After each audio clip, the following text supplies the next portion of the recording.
Hi guys, and welcome back to another Sonic Academy video tutorial.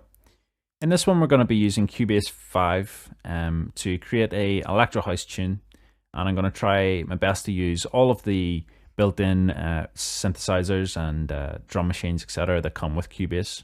One of the main benefits of Cubase 5 this year is its integration of a drum machine, which is called the Groove Agent. All of the previous editions of Cubase didn't have this functionality built in, and you had to use external software for example, like Native Instruments Battery 3 was one that I would use quite a lot for Cubase. But this year we've got it built in, and we can use that. So I'm just going to show you the ins and outs of Cubase here first. We just go up to File and New Project once it's opened up, and we're going to click on the Empty button. Click OK, and we're going to create a new folder somewhere. So I'm going to create this one just on the desktop, and I'll call it Cubase Electro House. And in this folder, it's going to save all of the project files. It's going to save audio files, anything else that you've brought in. It will be saved in this folder, so you can actually export it to somewhere else. So we're just going to click Open, and you'll be greeted with the Cubase 5 project screen. And we've got the arrangement window here, and then the left we've got our inspector, which will show you information on your audio files and your audio tracks and your MIDI tracks. The first thing we're going to do though is bring in the actual samples that you've downloaded alongside this course. To do that, we've got to use something in Cubase, which is called the Cubase pool. And in there, it actually stores all of the files and shows you how many times you've used it in the project. So to open it, we're going to go to Command and P on a Mac and Control and P on a PC. Or to get to it from the menus, you just go to the top, and we've got this project header, and we've got our pool down here. So 3 folders: audio, video, and trash. Pretty self-explanatory. So we're going to click on the audio folder, and we're going to click on import, and we're going to browse to the sample pack that you downloaded alongside this. Mine's on the desktop, and we're going to go to drums, and we're just going to drag over all of the audio files in the drums folder. Going to click on open, and then we're going to get our import options. Here we want to make sure that the copy files to working directories is ticked. This will copy everything that we import into this folder that we created initially, the Cubase Electro folder. And it means if you want to bring this project to a studio or to a friend's computer, or if you're even changing computers, all of your samples will be located in one folder, which means you won't have to go searching for samples. Like if you've used a sample pack and you've maybe lost that sample pack along the way, all of the samples will still be there because they'll be copied into this folder. So be sure that's ticked. You can tell it not to ask again. I'm just going to leave that unticked for now. And then they're dropped in, and we're going to right click and create a folder for these. I'm going to call it drums. Going to highlight across them, drop them in, and drop them in. And then I'm going to go to import, back to our sample pack. Going to import our effects now. If you're getting that sort of dragging problem I'm getting there, you can just shift, you can click on the top one, hold down shift, and click on the bottom one. That will highlight all of them. Again, copy them in. I'm going to create a folder for those. FX. Drop them in. And then that last folder was, let's create the folder first. It was vocals. If we click on vocals, import. Go to our vocals folder. And drop them in. Okay, so that's all we need imported. You can see here it's out of guess at the tempo. It's not going to get it correct because it's working on the basis of how long the actual file is, and these are all one shots. so they don't have a tempo. This one, however, is an actual loop, and it's got that tempo correct at 126. So it's actually pretty accurate. If you've got using Rex files, it will get them spot on. So we can go ahead and close this pull window, and then we'll continue on with bringing in our Groove Agent in the next tutorial.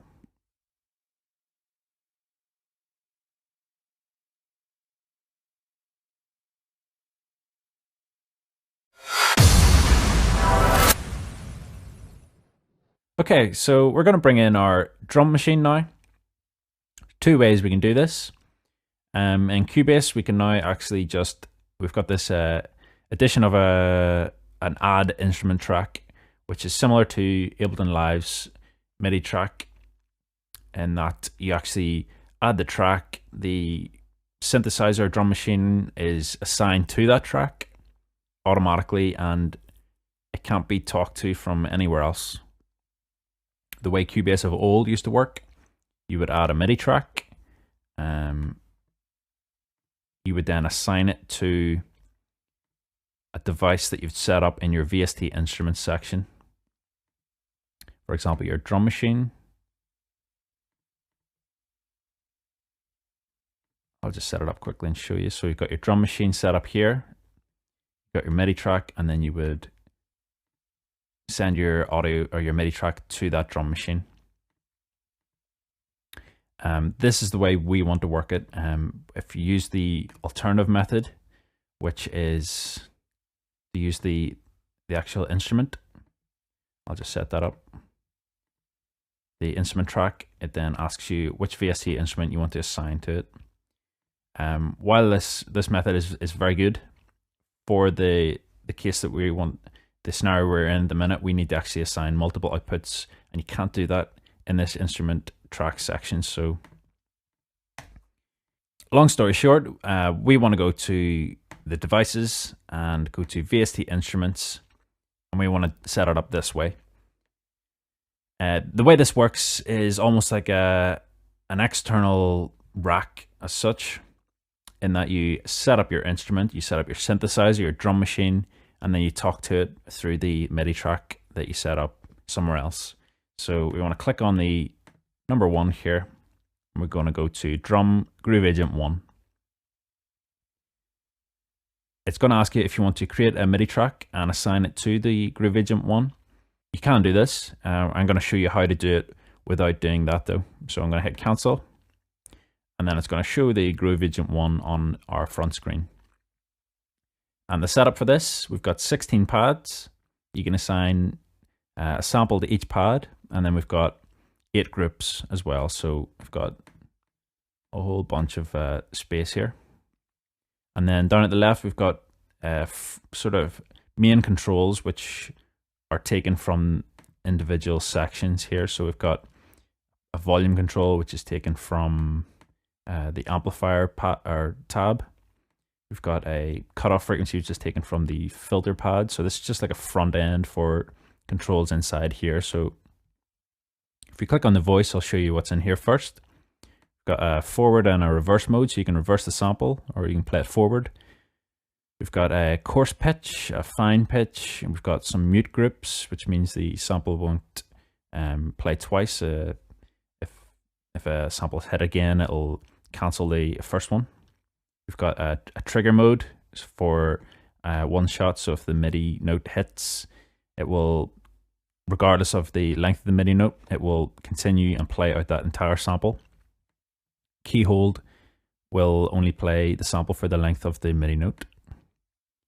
Then we've got our outputs selection, which means you can actually pick which group you want to send the sample to. In the filter section, we can go to low pass, high pass, band pass, cutoff frequency, Q amount, and then the modulation amount is dependent on the velocity of the MIDI note. And then we go to the amplifier section, and we've got volume, panning, attack, release, and then we've got an amplitude modulation and an attack modulation. And these again are dependent on the actual velocity of the MIDI note. We're going back to the play window here, and we're going to start bringing in samples into this. And to do that, we want to bring up our pool again. So if we Command and P on a Mac, we'll bring the pool up. It's hidden behind this window because the resolution is quite low, so you can see a bit more of the screen. But you should be able to fit them both in on yours. And we're going to open up the drums tab, and then we can just simply drag and drop into each pad on the left here. The order we're going to do them here is kick number 1 on the top left, clap 1, and then we'll drop in our open hat 1, kick 1 again. We're going to do a low pass kick on this one, and then we've got our snare. Bring in snare 2, shaker, closed hat, snare 3, clap 2, snare 4, and then our high pass kick. This is no real thinking behind this order. It was just the order I was actually creating the drum loop in, and it just makes it a bit easier to explain. So clicking on these pads, you can actually audition each of the samples. In the next tutorial, I'm going to go through and edit a few of the parameters of each of these samples. For example, this kick here, we want this to be a low pass kick, so we're going to do a bit of a low pass cutoff on it. And we're going to bring the release time on the shaker to make it a bit sharper. We're going to do a bit of high pass cut on maybe the clap. And we'll do a high pass cut on that as well. And we'll just overall just tighten up the sound of each of these drum hits. So we're going to bring the release time back on quite a few of them. And then the high pass kick, we're just going to put a high pass filter on that.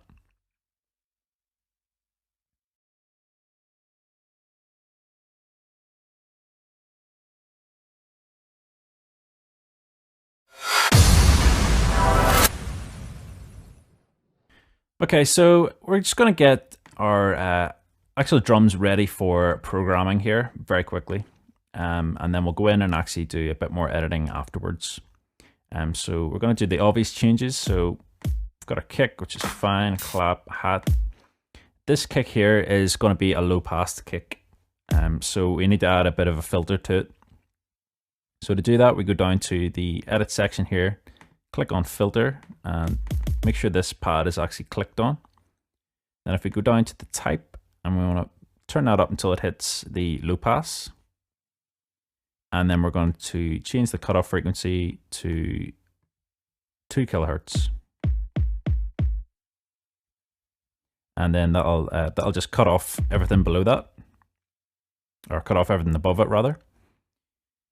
And then we're just going to bring the release time back on it slightly to make it a bit sharper.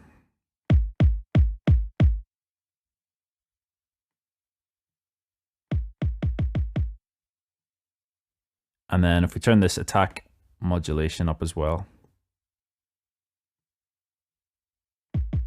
just gives it a bit of a soft edge. And depending on the velocity of the note as well, that will change the attack amount.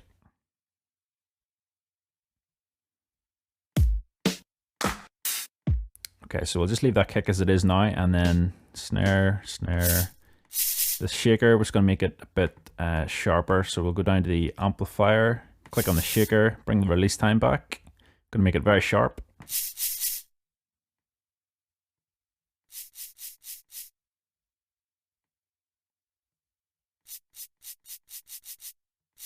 Okay, so that's what we're looking for there.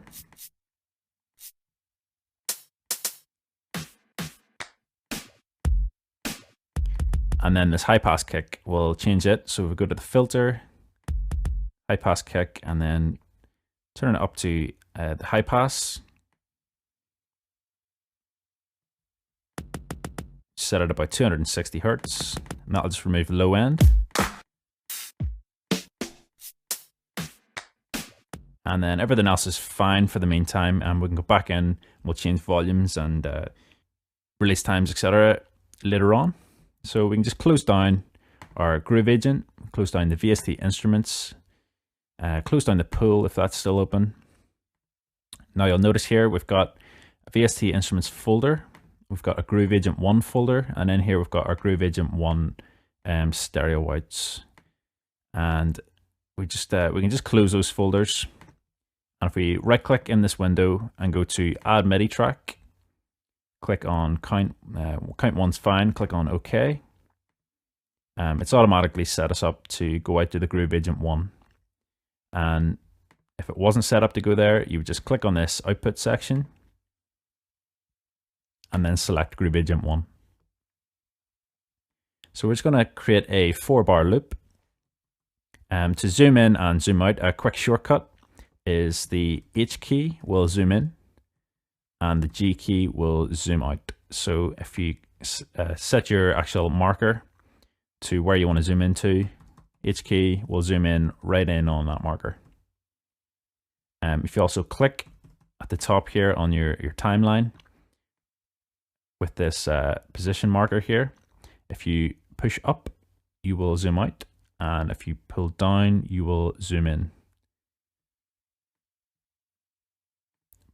But the G and H key is a lot handier.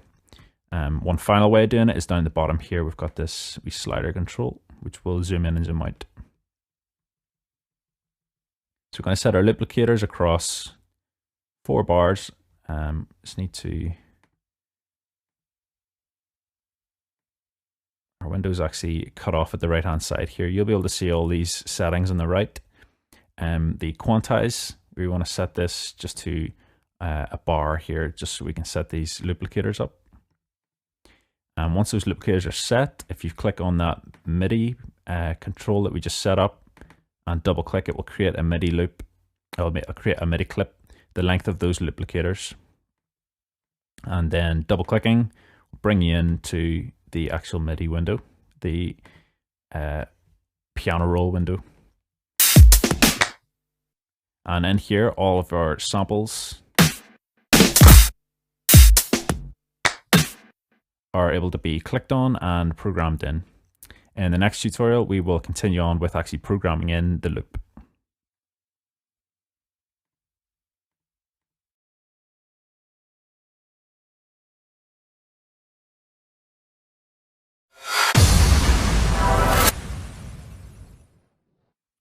Okay, so we're going to show you how to actually create a drum loop using this this MIDI control, the piano roll. I have included, along with this tutorial, the actual MIDI data for the drum loop. To get it in, you would go to File, Import, MIDI file. Don't want to create a new project. And if you go to wherever you download the sample pack to, mine's on the desktop, sample pack, MIDI, and in here is the drumloop.mid, and that will actually play the MIDI file for you. We're going to create this though, just to show you how to do it. So we've got our MIDI, we've double clicked, got our MIDI track in, our MIDI data. Double clicking will bring up the piano roll. And in here, we want to go to the quantize section at the top right here. We need to change this to something a bit smaller. So we're going to set the 64th, 1/64. G and H to zoom in and out. And then we're just going to scroll down the piano roll here till we get.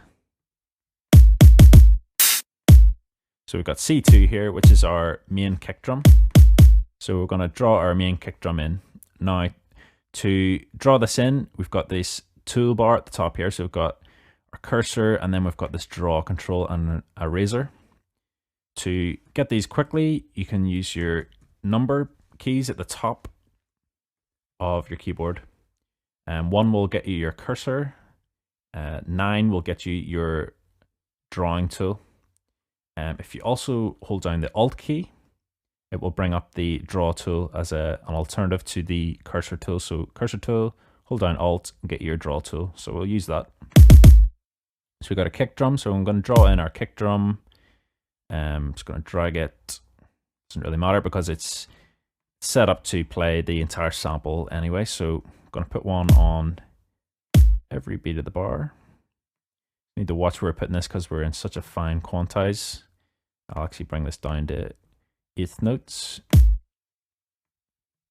So I'll eliminate the possibility of that falling either side of the main bar. So at the minute we're set up to 4 bars here. So we need to bring this back. I'm just going to create a 2-bar loop. So if we zoom in, if we drag across 2 MIDI notes, Alt and click, we can duplicate them.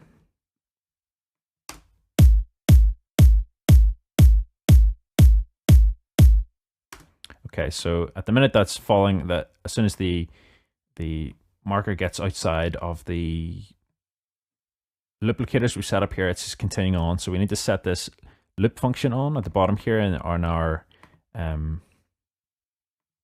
transport bar. So clicking that on will mean it will loop back around in our loop locators. So we're just going to bring the tempo up a bit. At the minute it's set at 120. And to change this, we need to click on this tempo button here. At the minute it's track tempo, which means the tempo changes throughout. I'm going to click on that. It'll change it to fixed. Then we can click on the actual number. We're going to set it to 126. I think we're actually even going to make a 1-bar loop just to make this a bit simpler. So zoom in across our 1 bar.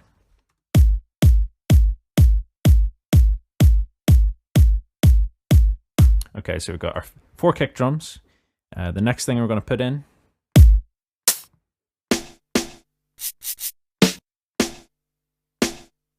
we'll put in this snare sound here. So we're going to put it in at the 2nd and 4th.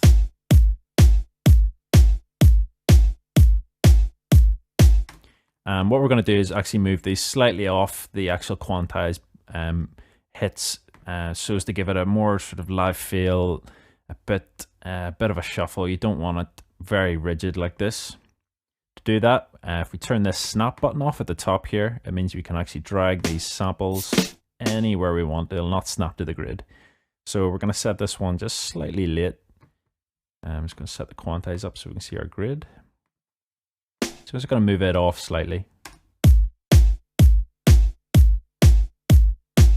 So you can hear there, that second hit is just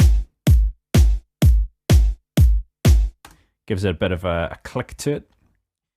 Okay, so here's another clap sound. We'll put our clap sound in. So I'm going to turn the snap back on. And we're going to put it on our 2nd again and on our 4th.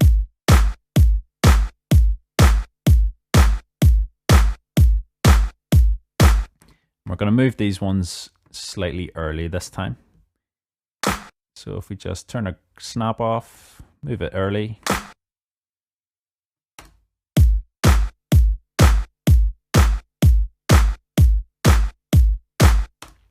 Okay, and then the next one we'll put in.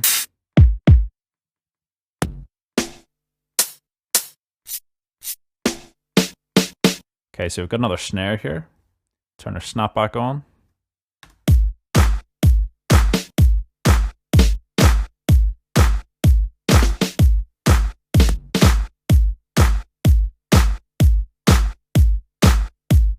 So we'll just set it rigidly to 2 and 4. Then we've got a high pass kick here, so we're going to set this one, it's going to play alongside our normal kick. So we're going to put one on every beat of the bar. I'm also going to put one extra one in. Just going to zoom in to do this one. So if we go to the 3rd beat of the bar, in between the 3rd and 4th beats, I'm going to put like an extra wee click from the high pass kick. Let's make this a bit smaller.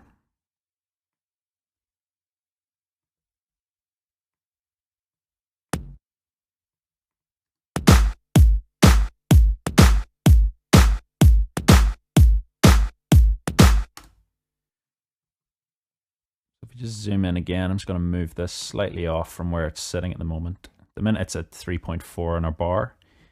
I'm going to turn the snap off and I'm going to move it slightly out.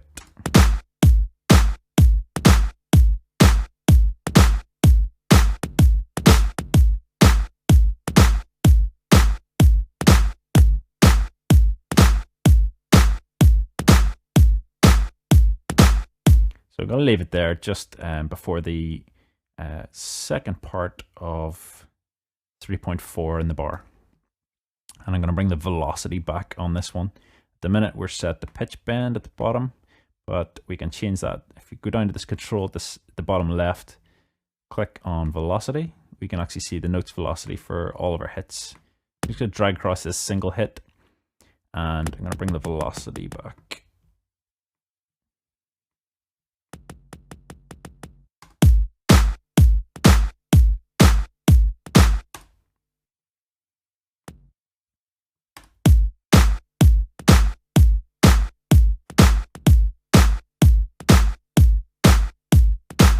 Let's move it around till you get something that's a bit shuffled like that there.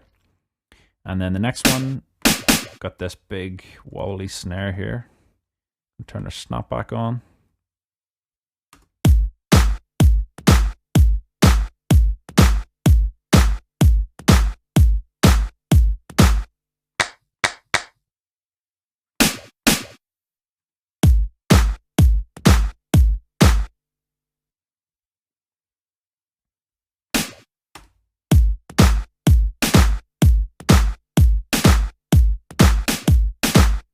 So I'm going to use this snare to sort of hit before the main snares at the second beat.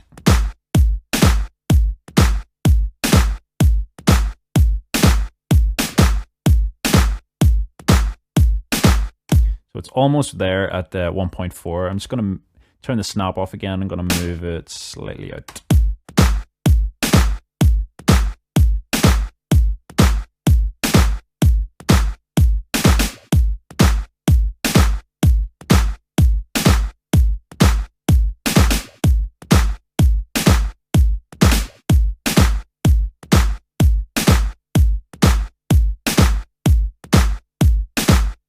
Again, we can adjust the velocities and things like that later on, but that's fine where it is at the moment. Turn our snap back on. We've got another clap here. I'm going to set up 2 and 4.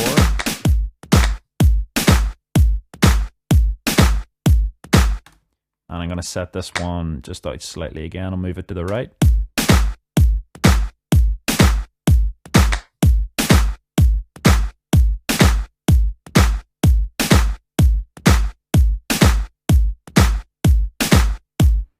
And then we've got another snare. I'm going to fire it in, turn our snap back on, set it at 2 and 4.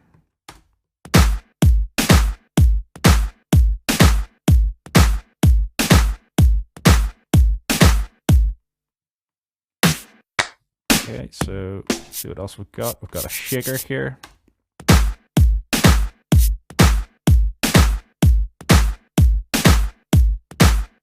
I'm going to have it hitting just before this third beat, so just draw it in here.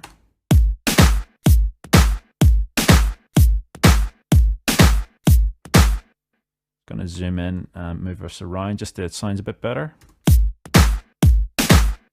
Turn our snap off again.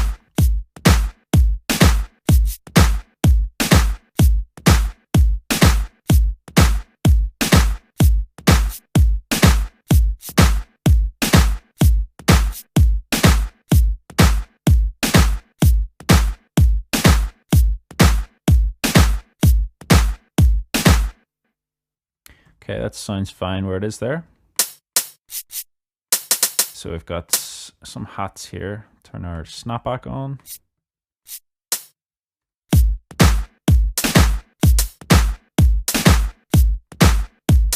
I'm going to put these in between each beat of the bar. So 1.3, 2.3, 3.3, 4.3.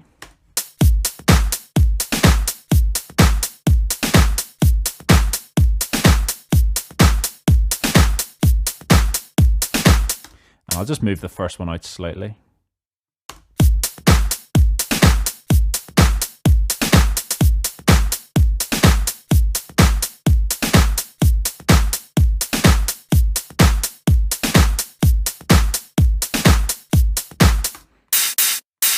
And then we've got another open hat here.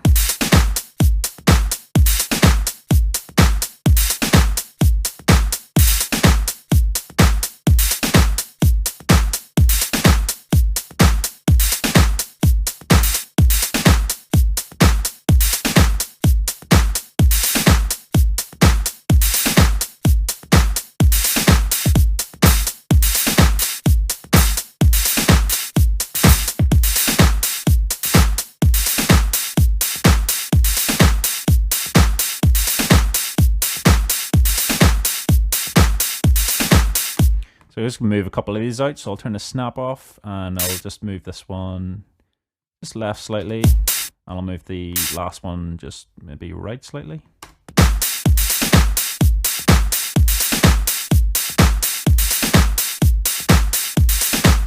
So I've just added in that extra one there at 1.2 just to give it a bit of a shuffle.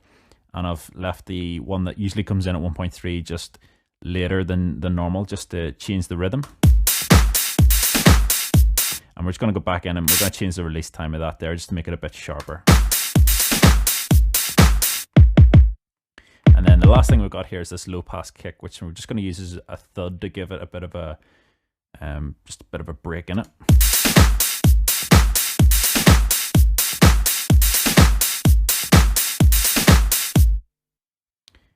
So we're going to have it sort of bump bump a dum here at 3.1.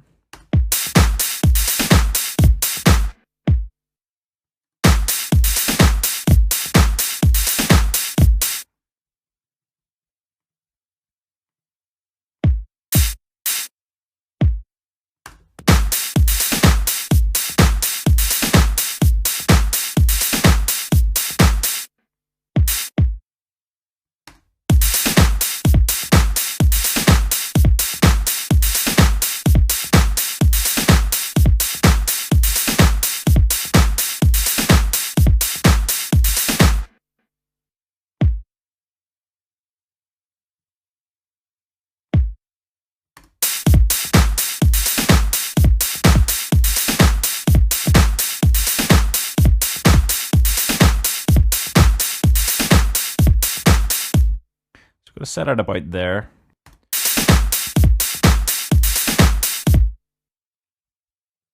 And then another one just after that, just before the 3.3 part.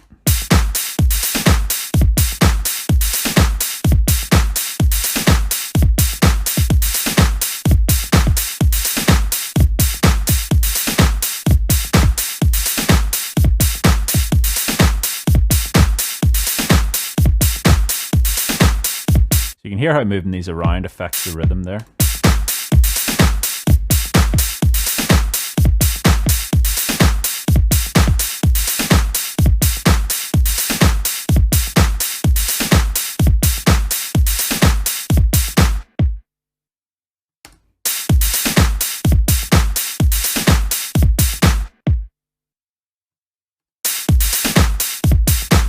And we're just going to bring the velocity of these two down. So if you highlight across them, go down to the bottom here,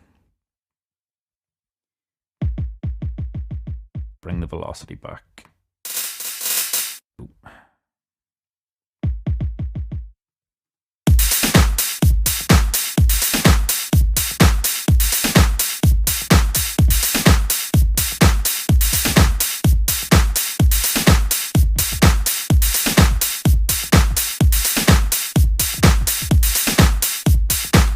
So you can hear there, it's just making a subtle sort of bump-a-dum.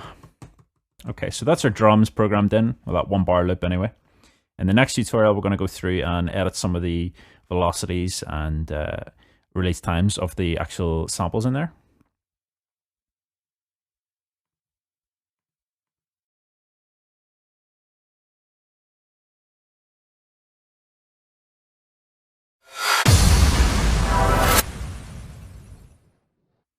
Okay, so now that we've got our drums programmed in the MIDI clip, we're going to go in and actually change around some of the audio settings in our drum machine just to make it sound a bit better, because at the minute they're all over the place. So it's just a quick bit of mixing for it. So to access this, you click on their MIDI track. You can go through the devices, VST instruments, and get into it from there. But you just click on the MIDI clip, which we're going to rename while we're here. Just double click on the MIDI 01 file, or the name there. I'm just going to type in drums. And then on the left hand side here in the inspector, we've got some of the parameters for this. We've got mute, solo, read, write, all those sort of things. And then down here we've got our Groove Agent 1 set to the output. And then this button here, if you click on the edit instrument, it will take you to our Groove Agent 1 drum machine. And from here, we're going to change some of these parameters around. So the first thing, I'm just going to do a high pass on this clap just to remove some of the lower end from it. So filter, high pass, just going to remove just the very bottom. So it's going to keep it at about 150. And then this open hat here, it's really quite loud, and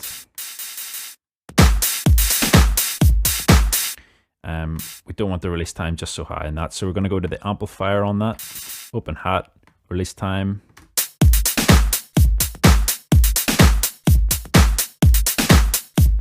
Going to set that at about 17%.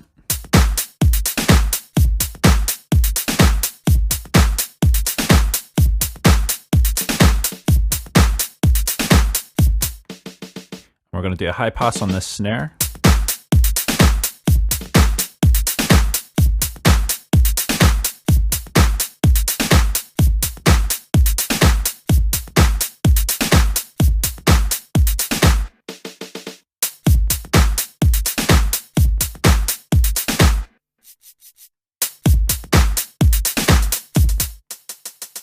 And then this closed hat here, we're going to bring the release time back on this as well, just to make it more clicky.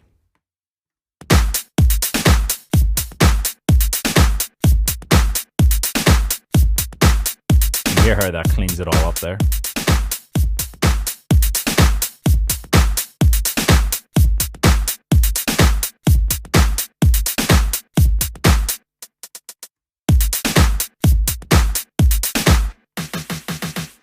And then this snare 3, the release time needs to come back on this as well, so bring that back.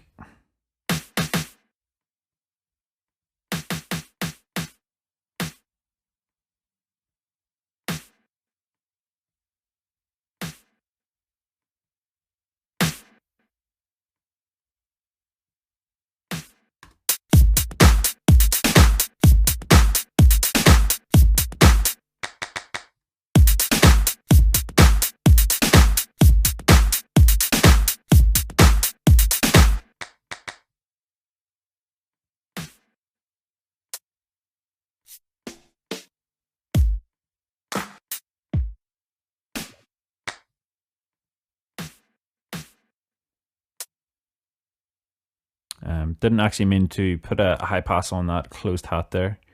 You should always make sure that you actually click on the file every time you change this menu, because sometimes it reverts back to the previous sample you were working on. So the clap 2 here, we want to actually change this to high pass.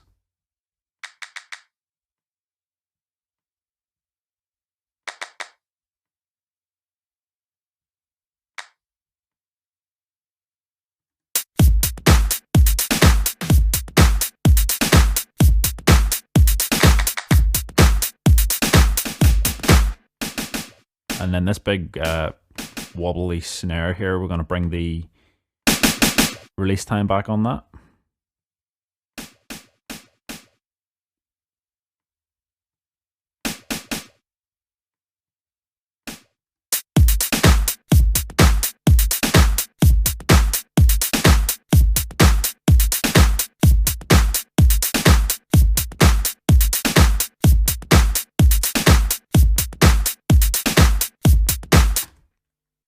Okay, so that is pretty much everything's setting just nicely, and we just want to change around maybe a bit of the panning and the volume, and we'll do that in the next tutorial.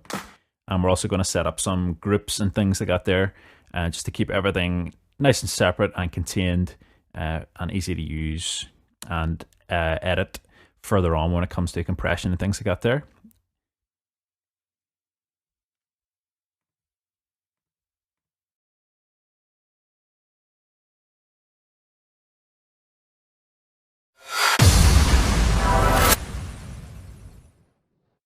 Okay, so if you just open up your Groove Agent by going to the VST instruments from devices, and then you can click on this E, will open up Groove Agent, or you can access it from the MIDI clip and the edit instrument button. We're just going to change around some of the volumes and panning of our MIDI hit, our sample hits here. So I'm just going to bring back the volume for all of these samples.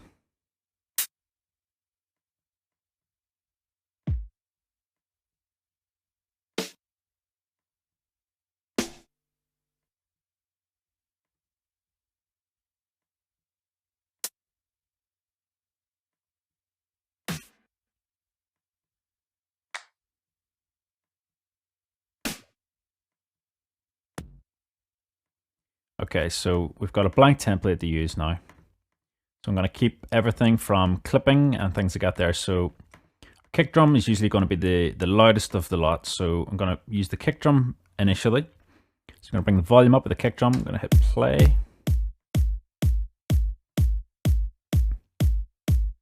So we've got to keep the kick drum just in and around there, about -8 dB. And then I'm going to bring in the clap.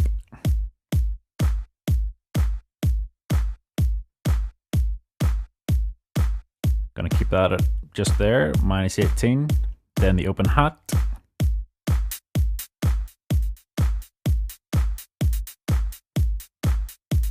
-19 will be fine. And then we've got this low pass kick.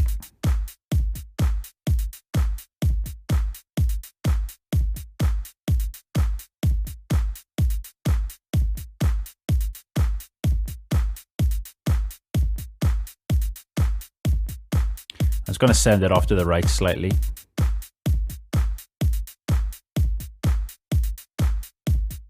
And then we've got our snare. I'm going to bring the volume up with this.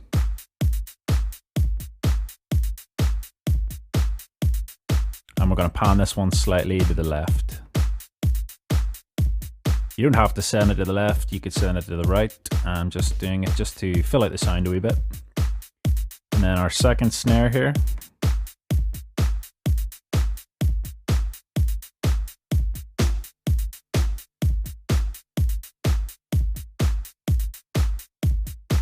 I'll send this one to the right.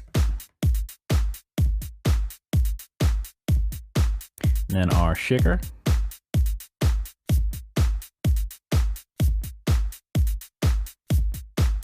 I'll send it to the left. And then our closed hat.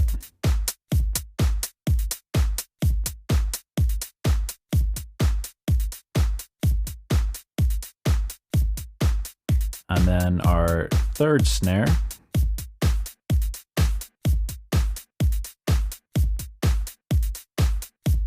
I'll send it off to the right. And then our clap.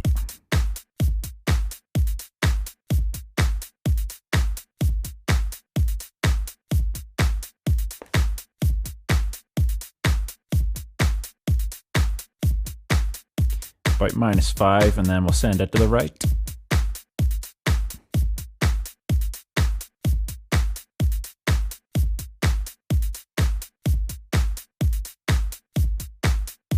We'll maybe try that one to the left. And then our fourth snare.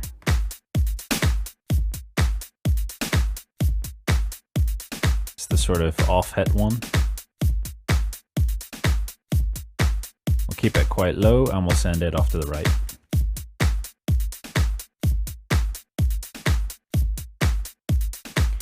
And then finally our high pass kick. This just beefs up the main kick drum.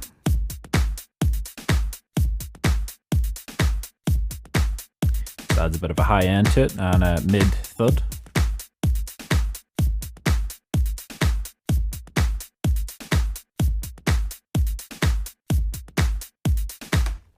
Okay, so that sounds pretty good the way that is. I'm just going to set up some stereo outputs here in the next tutorial.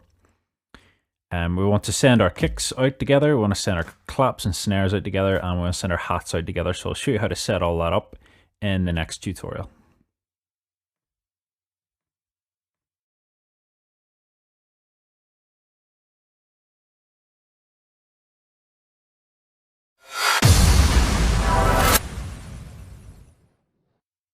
Okay, welcome back. In this one, we're going to be setting up some drum groups. We're going to be grouping together our kicks, claps, and hats into separate outputs from the Groove Agent. To do this, in our Groove Agent, we need to click on our kick drum, and we've got from the play menu here, we've got our output section. At the minute, that's set to ST1, which is a stereo out 1. We can set that right the way up to stereo out 16. We're going to keep all of our kick drums on ST1. We're going to send our claps and snares to ST2. So if you just drag that up, open hats. So our hats and things like that, we're going to send to ST3. Then we've got our low pass kick, so keep that on stereo 1. Our snare again on 2. 2 for this one. Shaker, we're going to send it to our hats, which is on stereo 3. Same for the closed hat. Snare 3 we can send to stereo 2.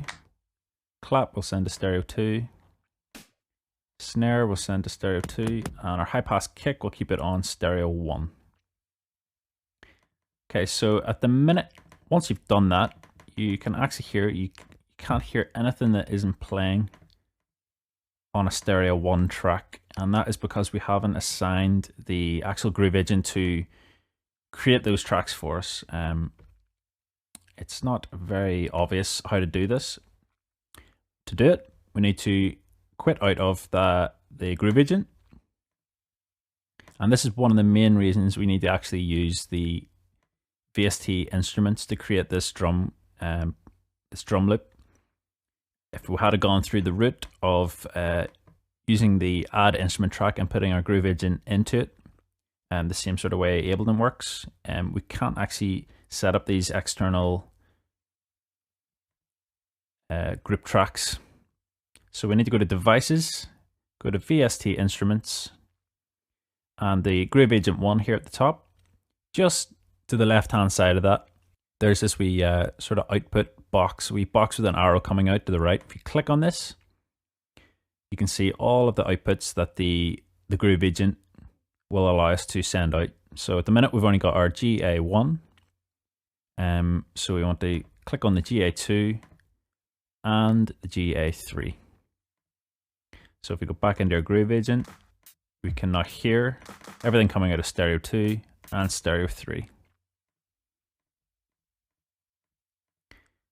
So I'm just going to cut this clip the way we've got it here. To cut it, quick tip is 3 on our keyboard will give us a scissor tool from the top here. And I'm just going to, again, we need to move this over because our screen isn't big enough.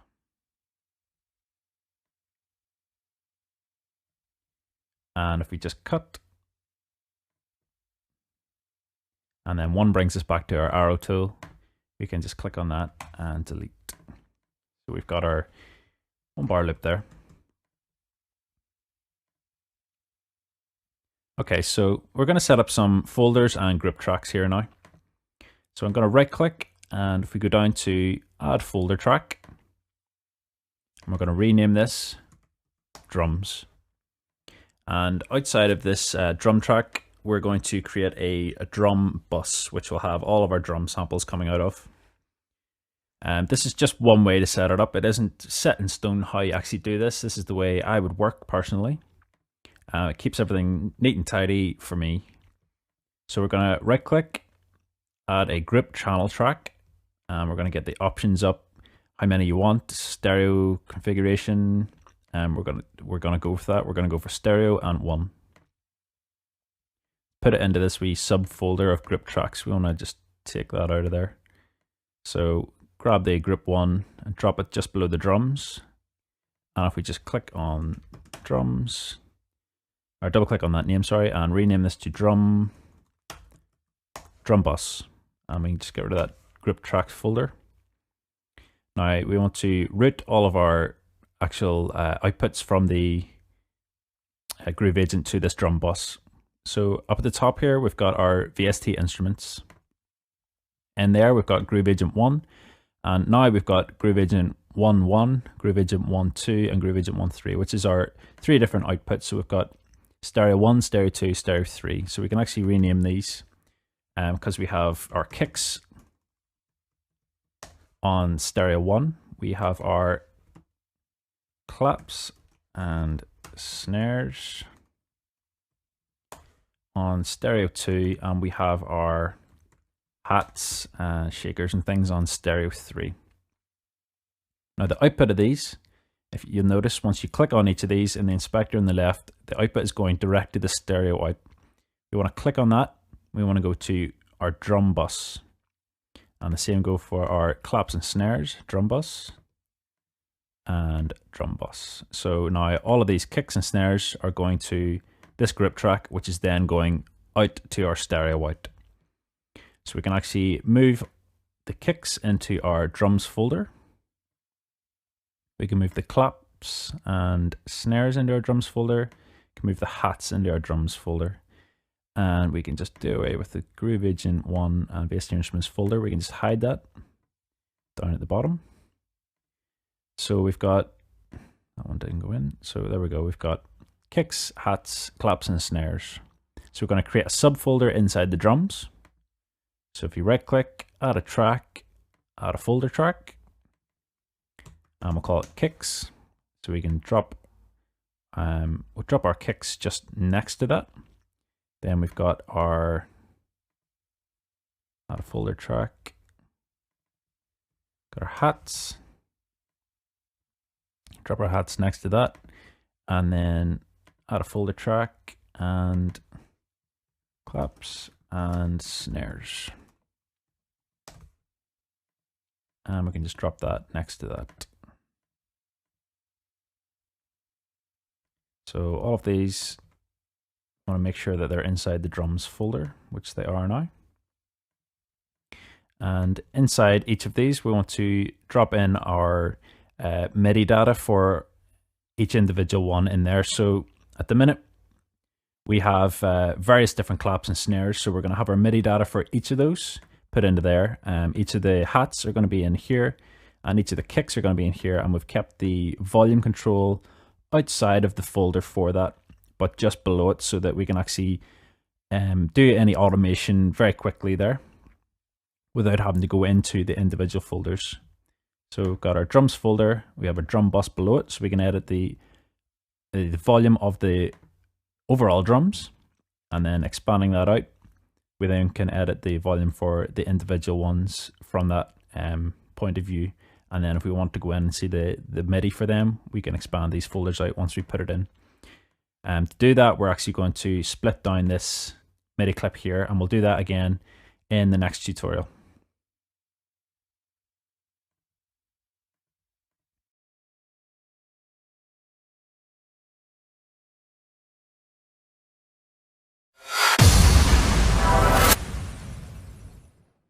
Hello and welcome back to this Cubase 5 tutorial. In the previous one, we set up our drums. I set up our drum buses or group tracks. So if I was to play this back, we've got our drum MIDI track here at the very top. So we've got all of our claps and snares grouped together. We've also got our hats grouped together and our shaker. And then we've got our kicks all grouped together as well.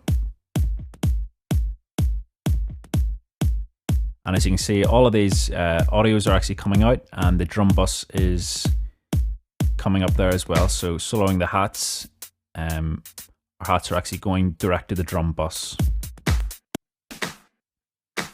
through the actual group track we've set up. So the next thing we want to do is actually break this down even further, because we've got this drum MIDI clip, which is it's not very easy to work with because all of our MIDI hits are in there. If we want to, for instance, delete a kick drum out of a certain section, it's going to be very fidgety. We have to go in, we got to double click, we got to find the kick drum, we got to delete it out. Whereas if it was separate, we could just simply from this view cut that kick drum out, delete it, no problems. So click on your drum MIDI track, click on the MIDI data that we created for the drums. Either go up to MIDI at the top here, or right click on it. Scroll down, go to MIDI, dissolve part. And what we want to do is dissolve it by separate pitches and click OK. So down at the bottom here, we've got all of the parts separated out.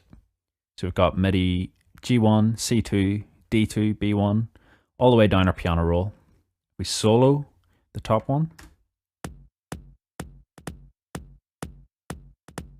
You can hear there that that is the high pass kick. So I'm going to rename that channel to high pass kick.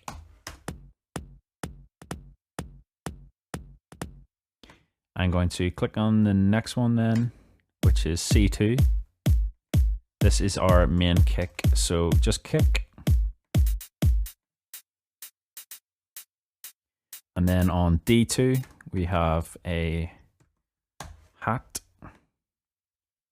We can just figure out which hat we actually have on there. So clicking on, again, these are all plugged into the same Groove Agent, so clicking on this wee edit instrument button will take you straight to that. So if we just solo that, click on it, we can see which one is being triggered there. So we've got open hat 1. So open hat 1. And then we've got closed hat. So just CH1. And then that is the snare 4 there. We can rename that to snare 4.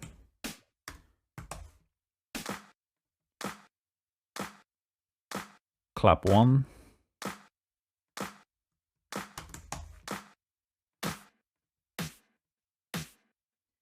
Then we've got our snare 3.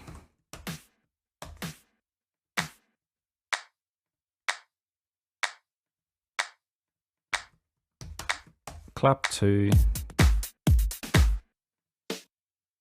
Then we've got our snare 1.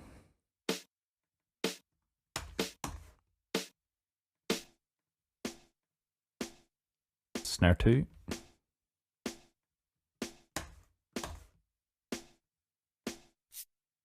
That's our shaker. And then the last one, low pass kick.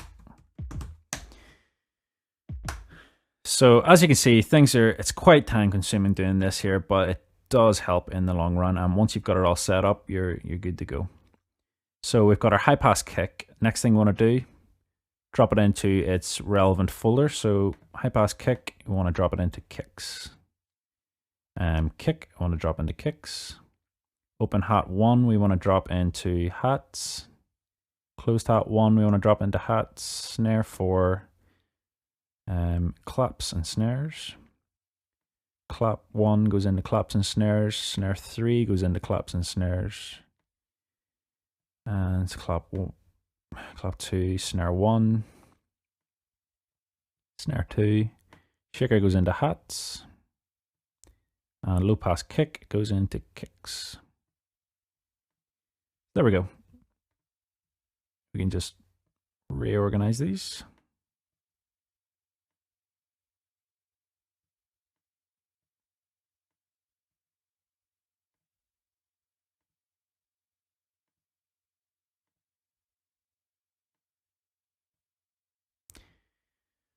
Okay, so now we've got our drums folder, which is we can actually delete this MIDI track from the top, which has our drums MIDI clip. So highlight it and remove selected tracks. So now we've got our drums folder with a drum bus. Everything's playing. In here, we've got our claps and snares. If we expand that, we can see all of the MIDI data for the claps and snares. We've got our claps and snares grip track there as well. We've got our hats folder with our shaker, closed hat, open hat. Then we've got our hats bus, and then our kicks folder with our kick, low pass kick, and high pass kick. And we've also got our kick bus, which is all going down to the drum bus, which can be adjusted by just changing the volume of that. Okay, so in the next tutorial, we're going to make use of that drum bus by putting a little bit of compression over the master bus for that. And we'll add in a slight touch of reverb just to fill it out a wee bit.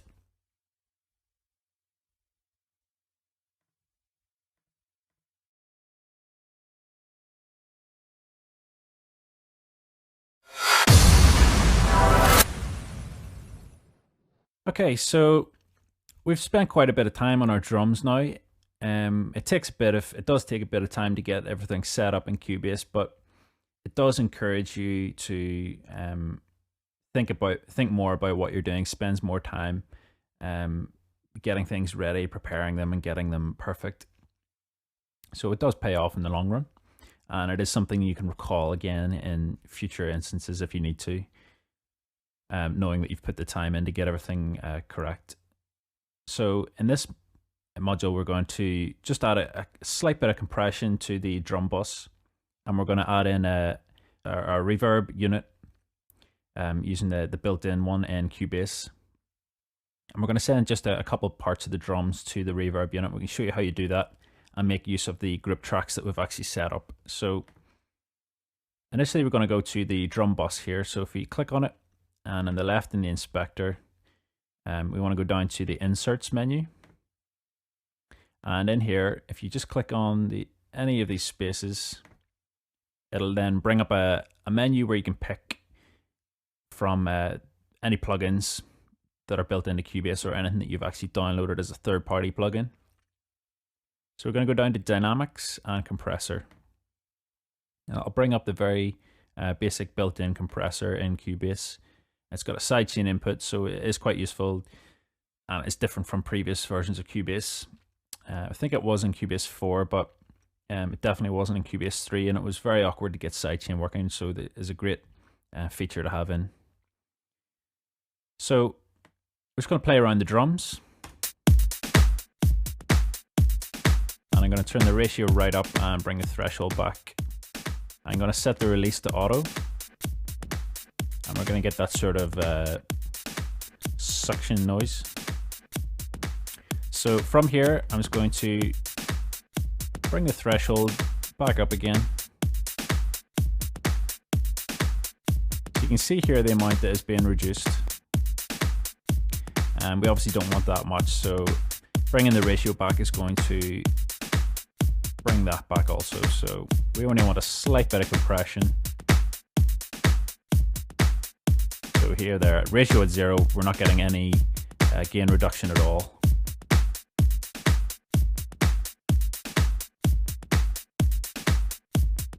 And as we increase that, things starting to tighten up and start to get that suction noise being introduced back in ever so slightly.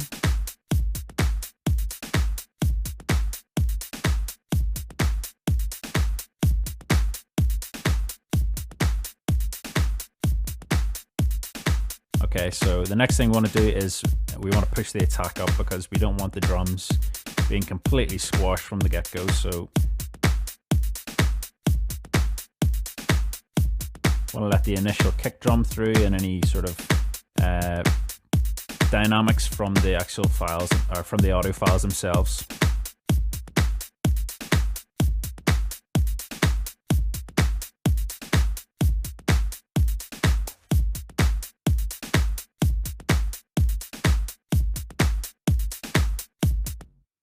Okay, so that sort of just tightens it up a bit. So we've got the threshold at -30, ratio at 1.6, the attack at 19 milliseconds. Keep the release on auto, and that's everything else is fine there. So again, that just tightens it up ever so slightly and keeps everything in together. So next thing, add a bit of reverb. So we've got this add FX channel track, which is what we want to do. So right clicking just here, going down, add effects channel track. It's going to bring up a menu where you can pick your effect. So I'm going to go down to reverb, and we're going to click on the reverence. Stereo is fine, and then click OK. So it's going to create us a reverb unit. Okay, so this is new for Cubase 5. You just click in here. I've got a preset that we're going to use. So type in large, and it is the large Viennese Hall. Just double click on that, and it will bring this up. So this is it set up now. So adjusting this here also adjusts the actual reverb itself and the length of the tail. So we're going to set it to about 100. Need to make sure that our mix is set to 100 also, which is down at the right here, because we've got the setup as a send unit, so we don't want anything actually coming through from the dry signal. So we've got pre-delayed 0. Increasing the size will increase the reverb as well. The size of the room. Everything else is fine. We'll just keep that the way it is. Now we can send individual parts of the drums to that. So open up our drums track. We want to send some of the claps and snares and the hats to it. And to do that, we're going to solo the claps. If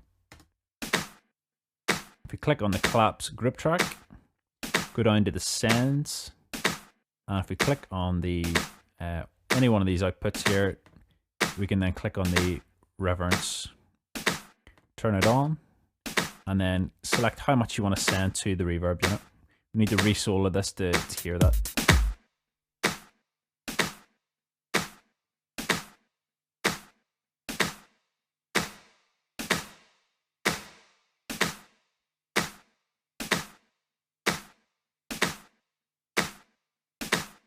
So I'm just going to send a slight bit to it. We don't actually want to hear any of the low end from this, so I'm going to go back down to the reverb unit, and it's set up pretty much like an audio track. So we've got the audio track with the insert, with the reverence as the insert. So I'm going to move this down to part 2 of the insert. So this is like an effects chain. So we've got everything comes through to part 1, goes through to 2, 3, 4, 5, 6, 7, 8, and that's the way it works. So I'm going to do a high pass on everything coming in. So go click on number 1. I'm going to go to filter, and I'm going to go to tonic filter. And I'm going to set the mix to 100, drive to 0, resonance to 0, and I'm going to up the cutoff frequency. Say about 150 hertz, just to remove any low end. So that'll do a low, high pass cut on everything coming in there.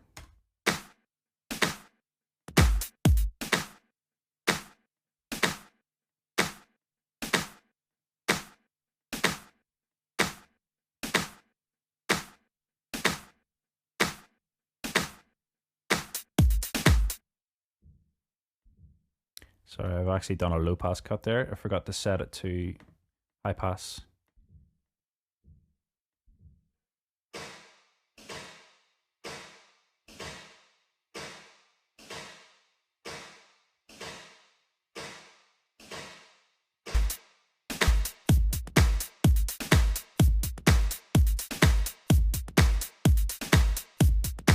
Okay, so we set the send amount. And then we're going to send some of the hats to it as well. So again, go to the sends, turn it on, select it.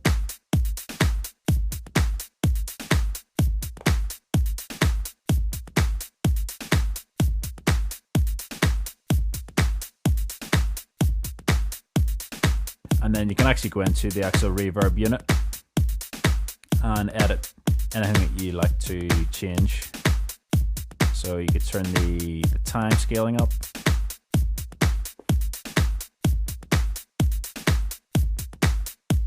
You could solo the actual FX track there to hear any differences it's making.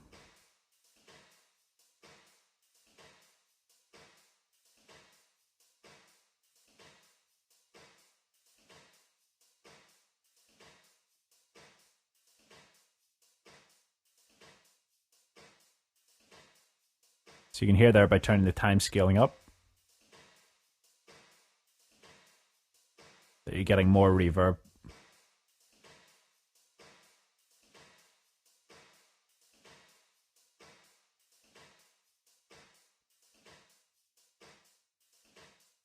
And then turning it back down, you're getting a very short room reverb.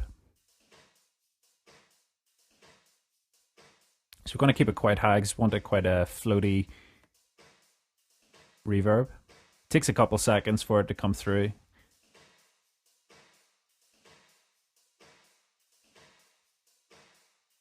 You can also change the size of the room.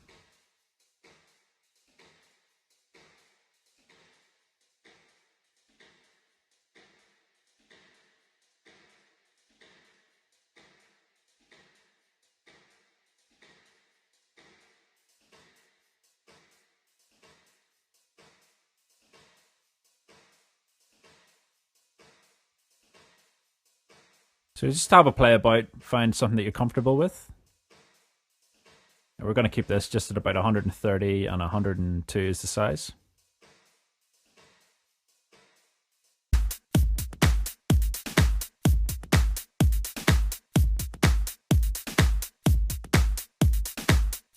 You can even send some of the kick to it if you really want to, just to experiment.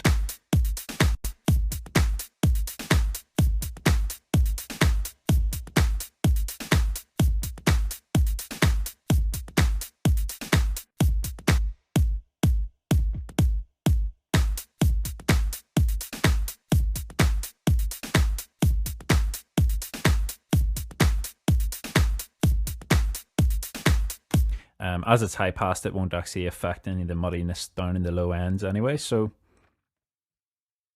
that is just a bit of reverb added to the drums and a bit of compression added to them as well. So in the next tutorial, we're going to continue on with the rest of the tune.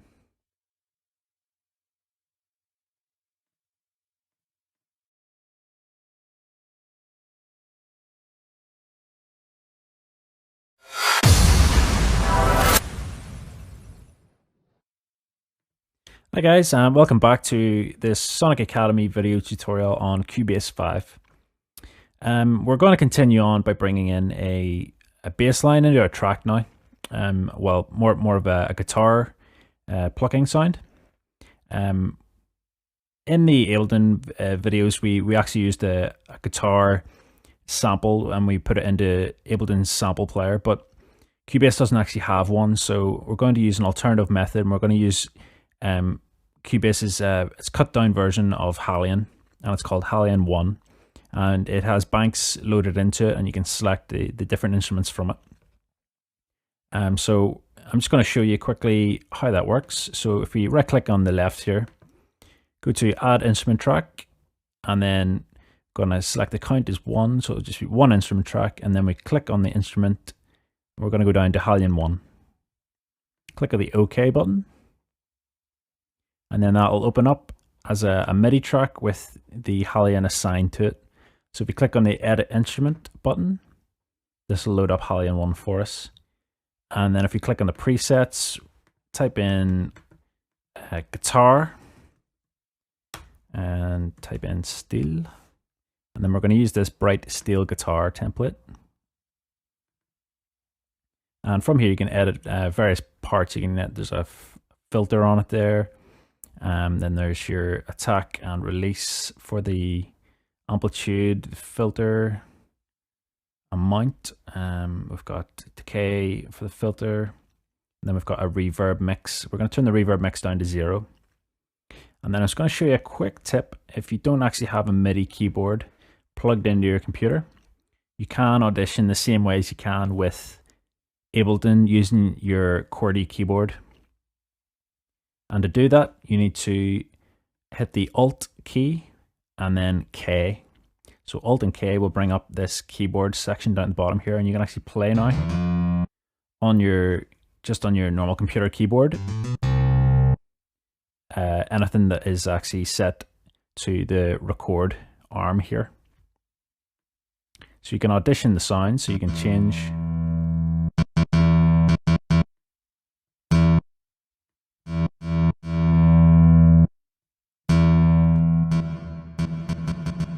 You change things, play around with it, and see when you're happy with what you've got. But we're going to turn the reverb mix down to 0 because we're going to bring in our own reverb. So we've got it dry there. And we're going to add a bit of distortion to it. So it's going to minimize that top part, and I'm going to go down to the inserts. And I'm just going to add a bit of a cutoff filter to this first of all. I'm going to bring the high end out of it a wee bit. So we've got to go to filter and tonic.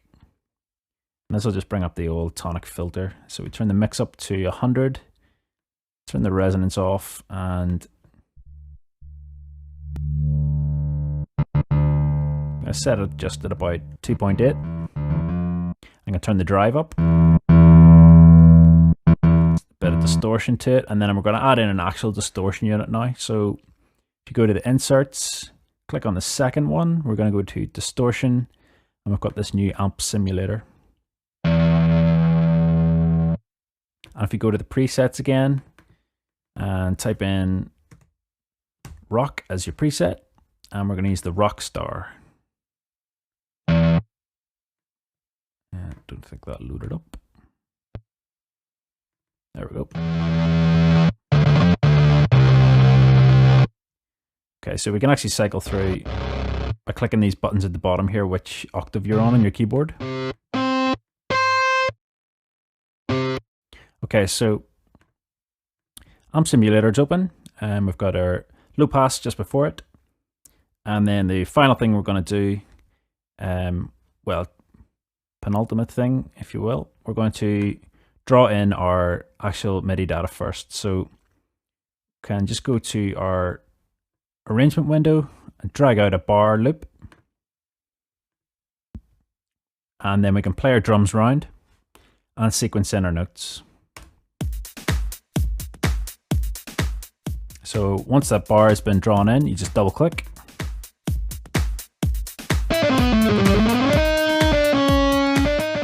We're going to go further down our keyboard here.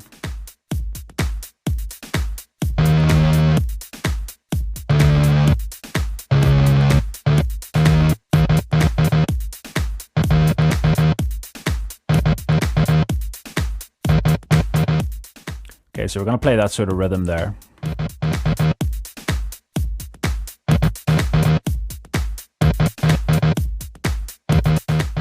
So once we've got the rhythm we're happy with, we're going to draw it in as we previously did. Holding the Alt key will change your cursor tool to the drawing tool. So I'm just going to bring the quantized length down to a 16th and keep the quantized to a 16th as well. This is basically what length of note you'll draw in. So if I click, I'll draw an actual 16th. So I'm going to have the first one very, very short. So if we bring the length quantized down to about 64th, we can actually go in finer here. And then we'll draw another note in.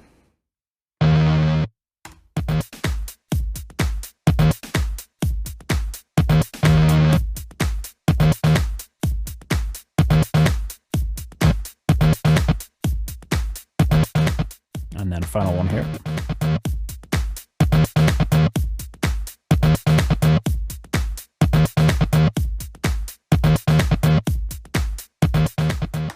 Okay, so pretty happy with that.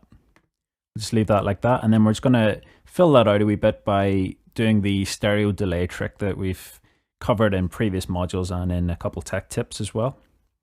And to do that, we just go below our amp simulator that we've got in on our inserts, We click and we're going to go to delay, and we're going to drop in a stereo delay. I'm going to turn off all of the filters, and we're going to turn off the sync mode as well. Bring the delay back to 0, well, 0.1 on the left, and then we can just set this one to anything within about, say, maybe 20 or 30 of the other one is fine. Anything more and it begins to sound a little odd. Okay, turn the mix up to 100, and then basically wherever you set these pan controls, and this is your left and this is your right, based on where you set these is how wide your sound is going to be.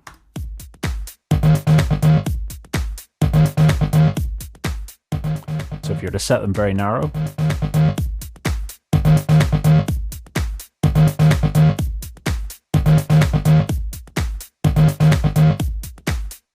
and turn the feedback off as well here.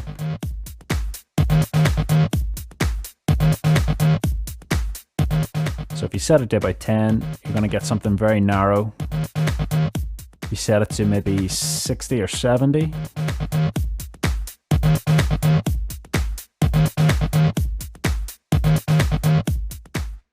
okay, we're going to leave it at about 68 on each ear there. And that sort of just fills it out, leaves space for the bass line in the middle of your track.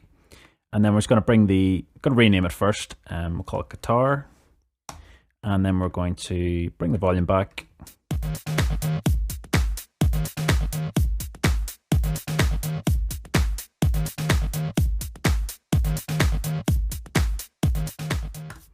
Set it to about -11 dB, and we'll just keep it like that. In the next tutorial, we'll continue on with more guitar parts, and we'll put in a pitch bend on this guitar as well.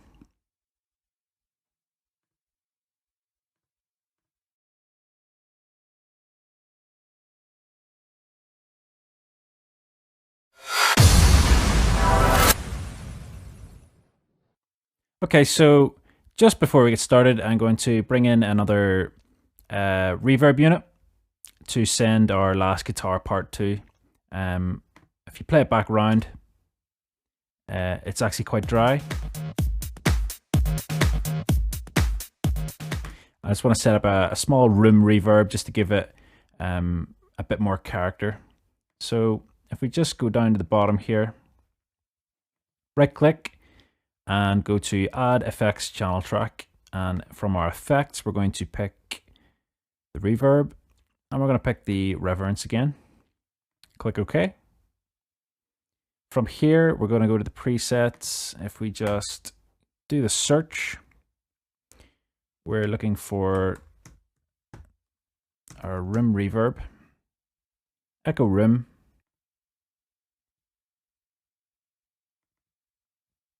So echo room B,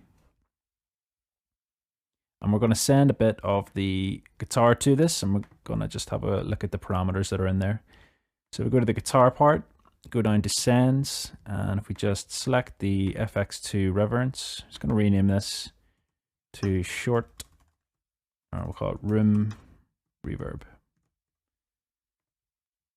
and then that'll rename this. So if we turn that on and send a bit to it.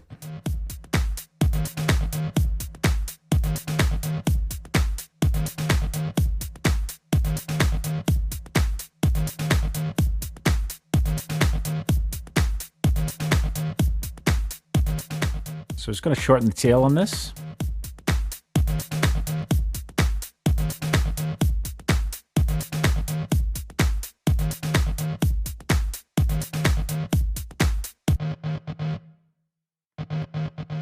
And I'm going to bring the size of the rim down as well.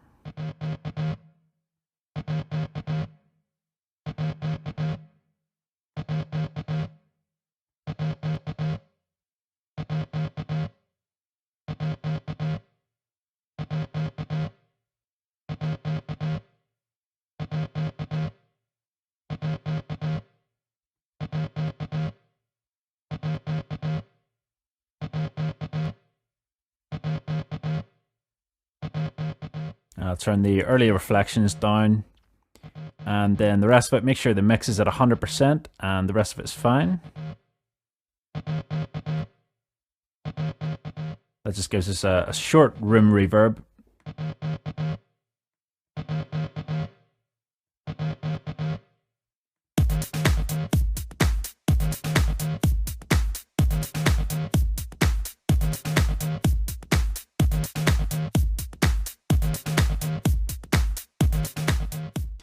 It just fills that sound out a wee bit more for us. So I'm going to continue on here. To begin with, I'm just going to make a bigger loop for this. So if we go to our drums, and if there's a quick tip here to repeat your drums or to do a loop over a MIDI clip that you've already done. Click on the MIDI clip, and down the bottom right here you can extend it, but clicking on this extender will actually just extend that MIDI part out. It won't repeat any data that's actually in it. To repeat the data, you need to hold the Alt key, get your pen tool up, and if you click at that wee corner at the bottom right, you'll get this repeat count popping up. So the more you drag that out, the more time it's going to repeat this MIDI part. So we're going to drag it out across 4 bars, and we're going to do the same for this guitar part.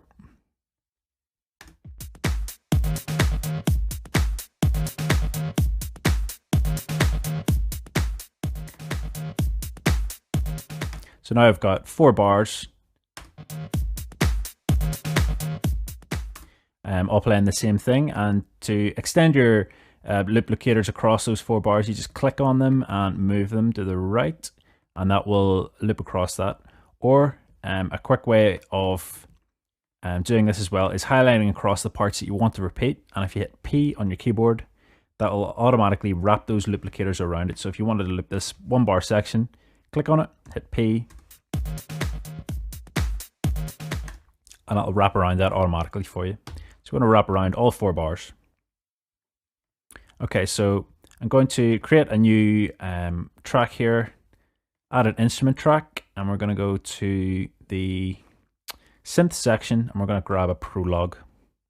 Click OK. We're going to rename this Electro Bass. And we'll continue on with this in the next video.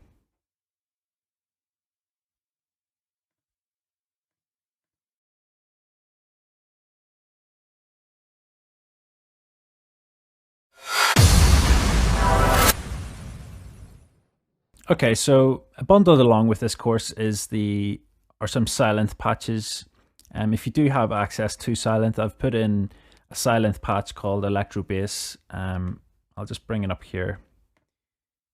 In the sample pack folder, I've included Silent patches, and in there is the electrobass.fxp, and it does have the already programmed in bass, but I'm going to try and keep this one very specific to Cubase 5, and I'm going to use Cubase 5's built-in plugins and synths. So we're going to be using the Prologue for this one. It's up to you which one you prefer. You can go ahead and use Silent if you wish. So Electro Bass, we're just going to copy down the part from the guitar.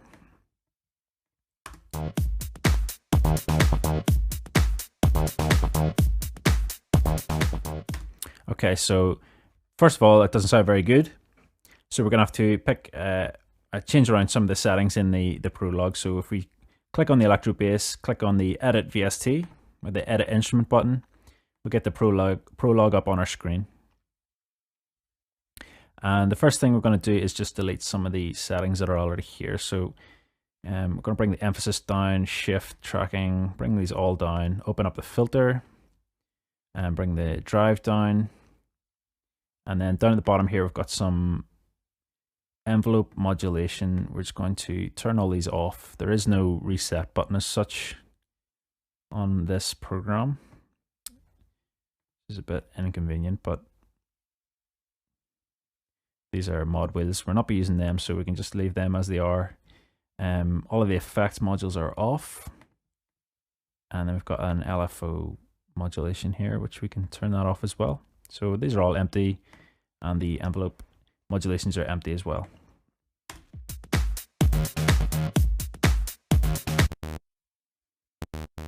Okay, so it's just a wee bit thin.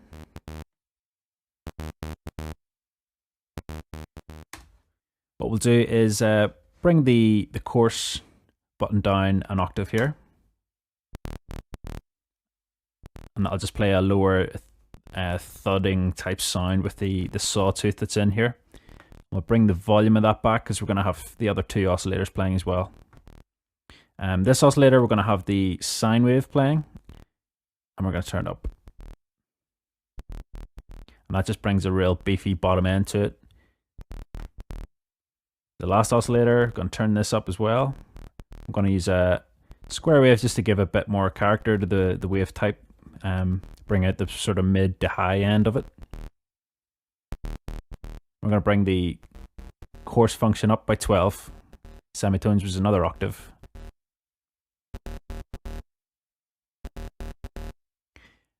Okay, and then we're just going to add a bit of distortion using the overdrive.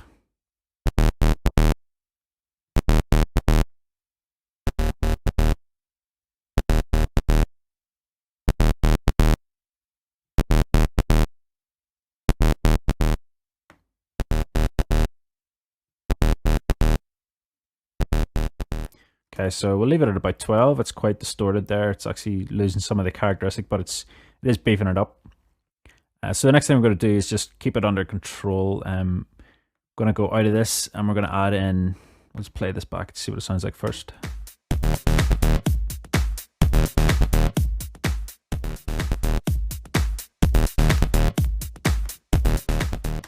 Okay, so if we go to the electro bass and go to the inserts, we want to go to the down to the EQ section and add in a studio EQ.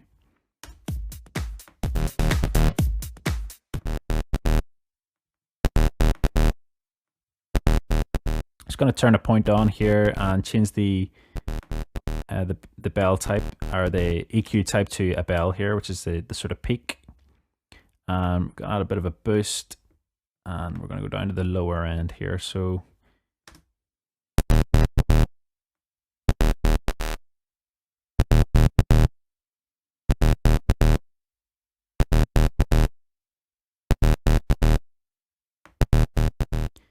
on quite a severe sort of boost there.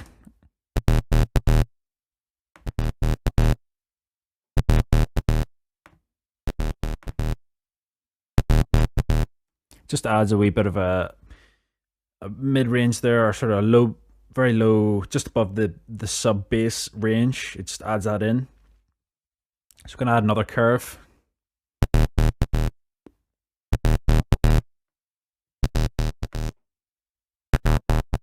This time in the mid.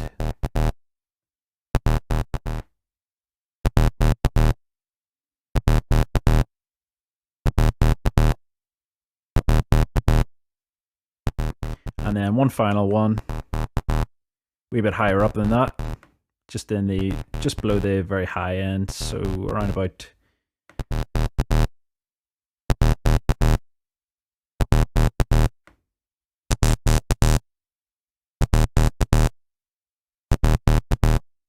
around about 7 kilohertz. Just add a wee bit of a sparkle, just a crunch to the top end of the bass. Okay, so it is peaking quite badly, so we're going to add a bit of a compression to it as well. So I'm going to drop the EQ down. I'll put the EQ before the compressor. So if you go down to dynamics, go to compressor, bring the threshold back, turn the ratio right up. I'm going to have a hard knee on it. Let's make it a bit sharper.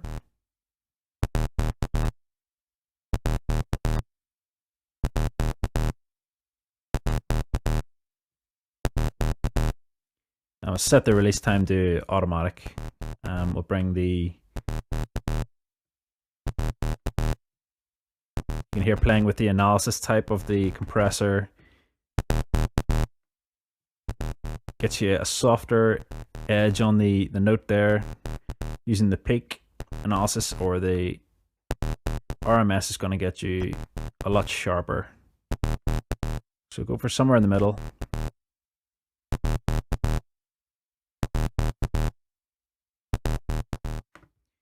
And then if we go back into our bass, I'm going to play about this drive again.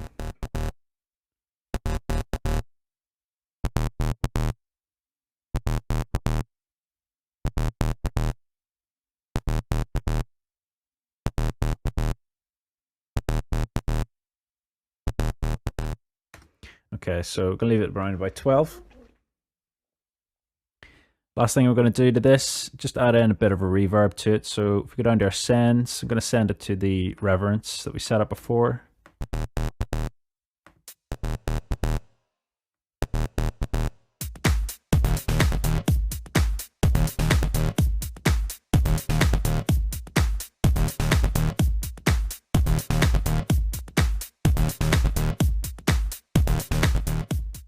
Okay, so that's that baseline setup. In the next tutorial, I'm going to add in a bit of a pitch bend that will play in the guitar part and in the electro bass part.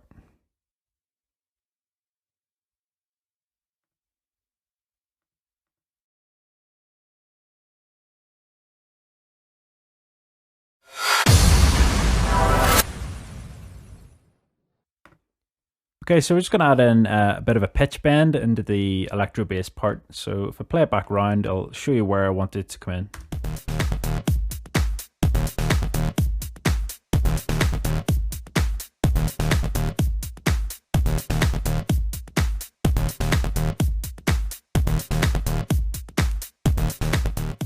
So I want to come in at the very last bar, so we're going to get that sort of wow noise at the very end here. So I'm going to go to the final MIDI part that we've got. Go loop it round so we can hear what's going on by clicking on that part and hitting P on our keyboard. So if we double click on this and just use the G and H keys to zoom in, H to zoom in, we're going to grab a pen control using the Alt key on our keyboard.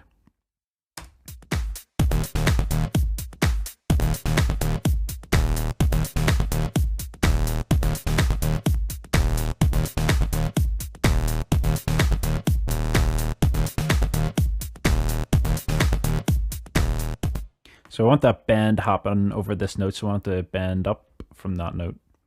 And to do that, we need to go down to the bottom here, where we've got our control lane for velocity, and we can change what we've actually got. So this pitch bend is where we want to go to. So click on pitch bend, and then we can actually draw this in. Now you need to be careful in here because there's no data in, it is assuming the pitch is 0. Once we start drawing data in, if we leave the pitch hung up at the top somewhere and don't bring it back down, all of the notes from that point on are going to be pitched up by that, and you maybe not notice until your mix down point because you don't actually read that pitch bend part. So I'll show you exactly what you need to do. You need to make a point beforehand.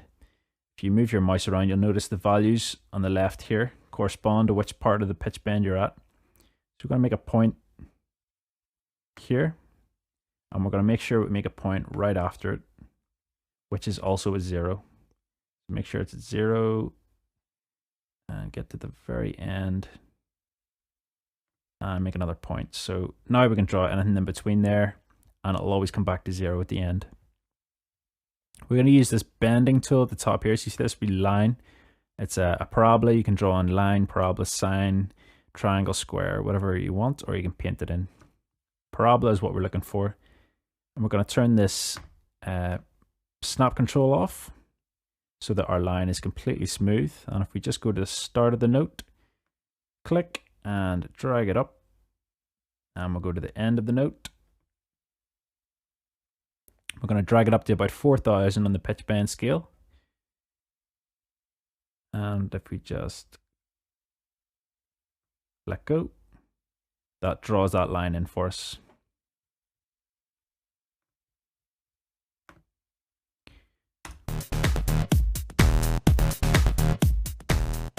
Now, this all depends on what your actual pitch bend.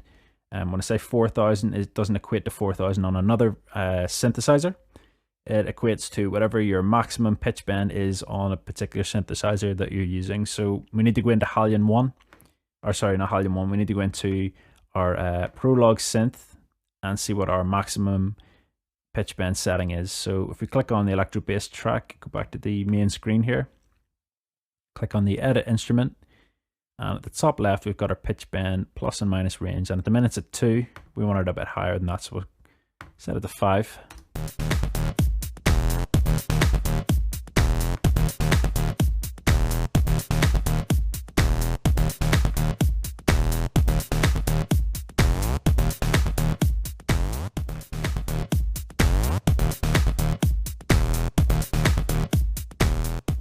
So 3 is where we want it. It sounds about right at 3.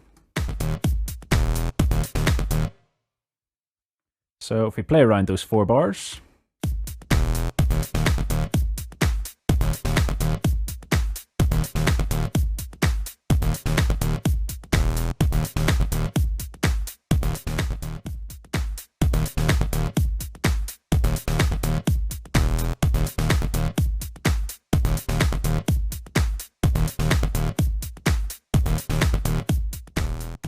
okay, and then we're going to go into this second bar. We're going to double click and we're going to draw in some triplet shuffle notes. So if you go turn the snapback on, go to quantize, we're going to use 16th notes and we're going to go down to the triplets. I'm going to set the length to 16th triplets also. And if we just loop that part by hitting P, and we're just going to go up an octave to D#2.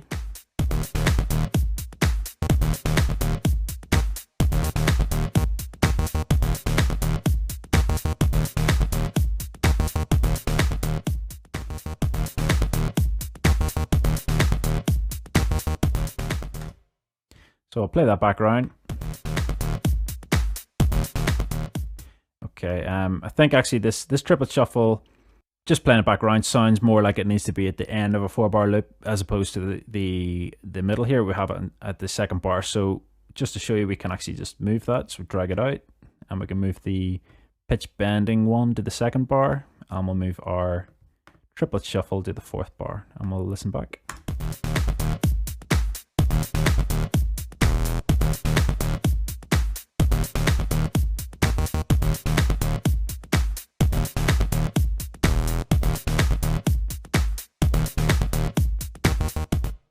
And we can also just move them back into the position they were before.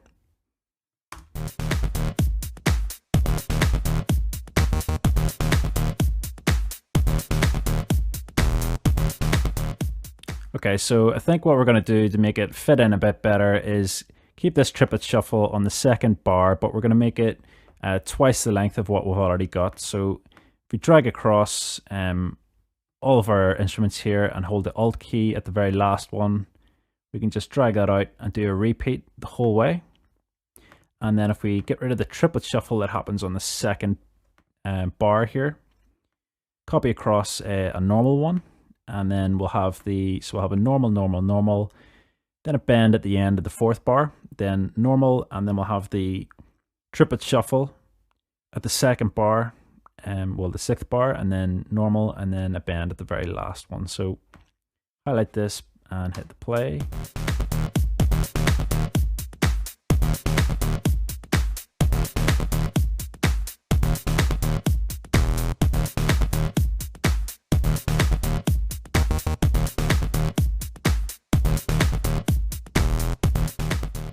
Okay, so that sounds good there. I'm just going to copy up the electro bass onto the guitar part above.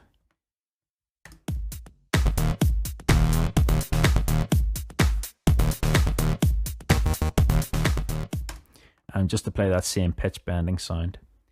Okay, so in the next tutorial, I'm going to add in a ping pong delay to this bass track as well, just to add a bit of texture to the bass line and to fill out the sound.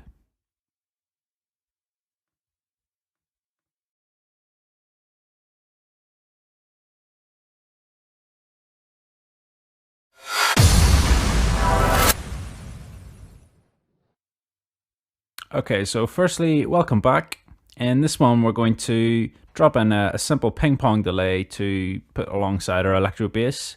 And then I'm going to show you in the next module, I'm going to show you how to set up sidechain compression in Cubase 5.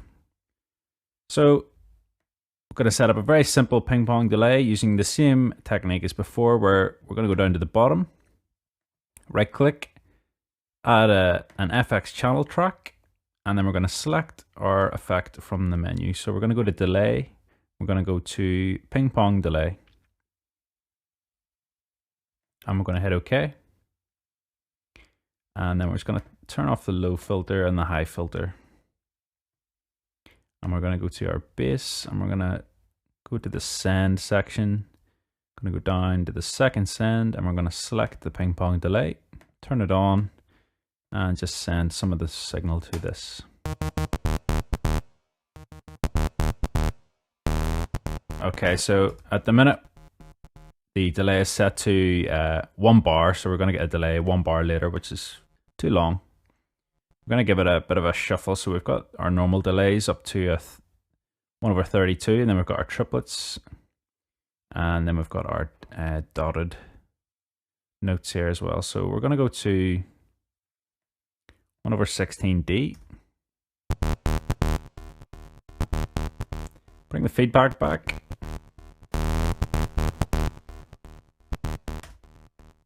And then the first thing we need to do is turn the mix right up to 100%, because it's going to let some of the dry signal through and get sort of phasing issues if we don't.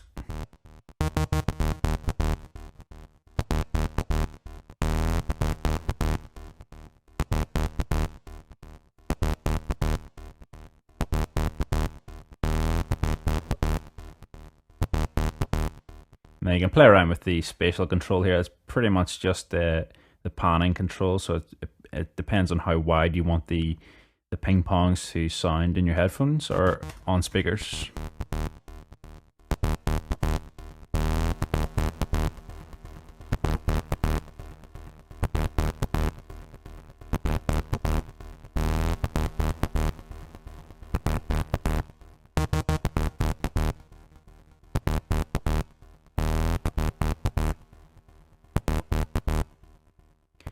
Just going to bring the volume back on the ping pong delay, and I'm also going to introduce the high pass filter just to hear what it sounds like.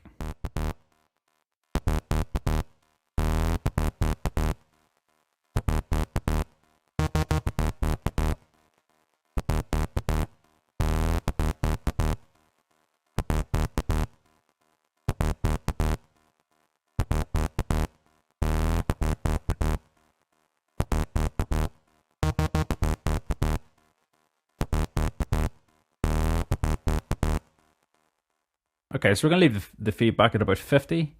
We'll let the high pass filter sit at about 380 hertz there. That'll just remove any of the low end from the ping pong delay. Spatial's at 65. You know, you can play around with these. It's not set in stone. You can have more feedback if you want. You can take that low pass filter off if you want. It just cleans it up a wee bit if you or the high pass filter, sorry, cleans it up a wee bit if you leave it on. And the mix has to be at 100. And because we're using this as a send control, so it needs to be at 100. But I think that sounds grand the way it is there.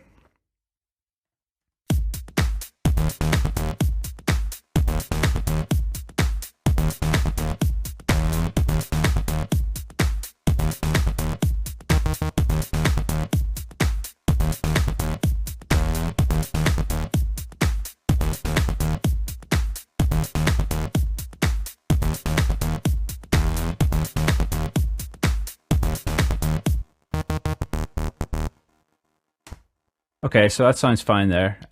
We're going to show you how to do sidechain compression in the next video.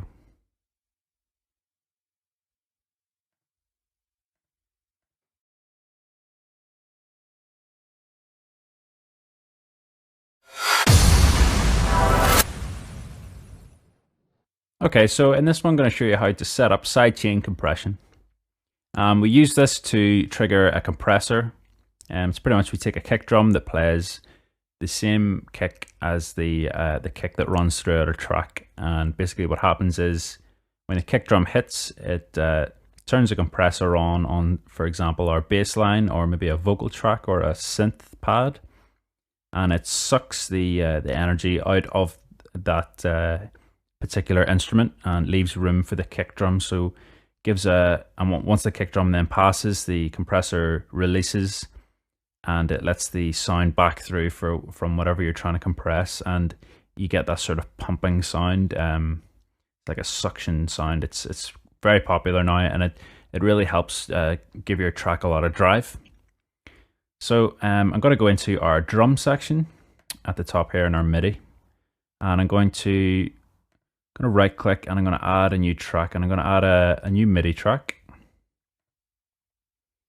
and I'm just going to drop it into the drums. And I'm going to rename this trigger. SC trigger, just a bit more self-explanatory.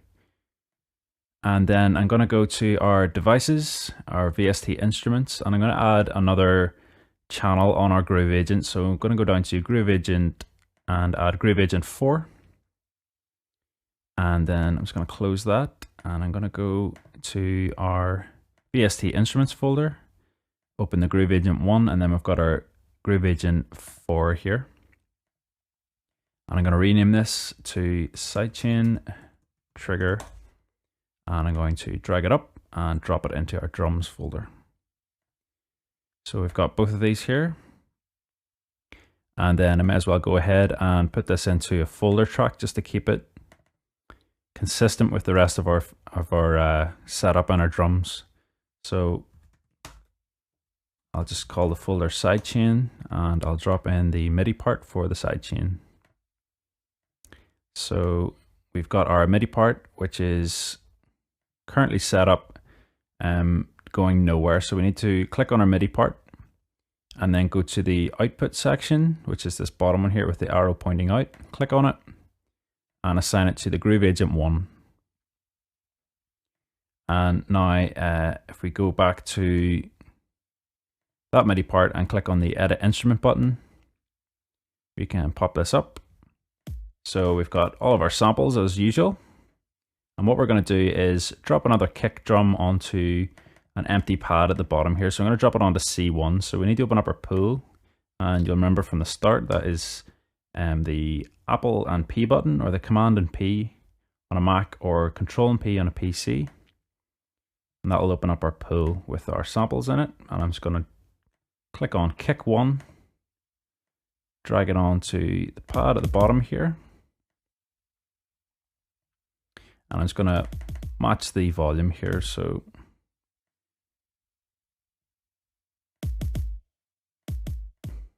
that's about right. So we need to set this Kick 1 now to go out to our sidechain track, which is stereo 4.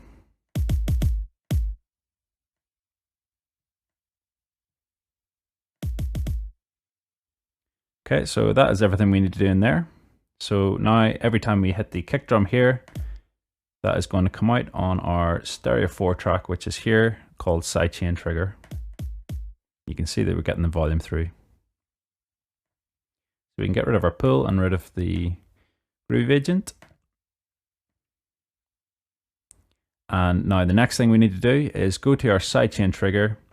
And we don't actually want to hear the sound coming out of this trigger, so we need to click on this, the audio out, go to the left hand side in our inspector, and where it says stereo out, we want to click on this and then select no bus. And that will assign the output of that to go to absolutely nowhere. So when we go back into the Groove Agent, if we click on that kick, we can't actually hear anything, but we're still getting a signal through here. So basically we're getting a signal, but no sound, which is exactly what we want to happen. And now we can create ourselves let's create ourselves a 1-bar loop here. So if we move our loop locators to 1 bar and then go to the Sidechain Trigger MIDI track and just double click, we'll get the MIDI part up. And then we can go down to the note that our kick drum is on, which is C1. We can't actually hear anything, but as you'll notice when we click on C1, we get the signal through and it comes out here. So we're just going to draw a 4-bar loop with a beat on every bar. So 1, 2, 3, and 4. So when we play this round,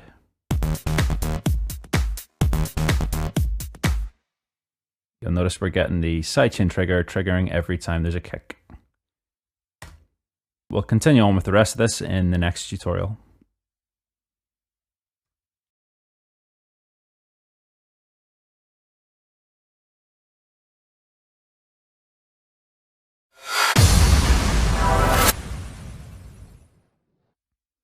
Okay, so welcome back to the second part of this sidechain tutorial and Cubase 5.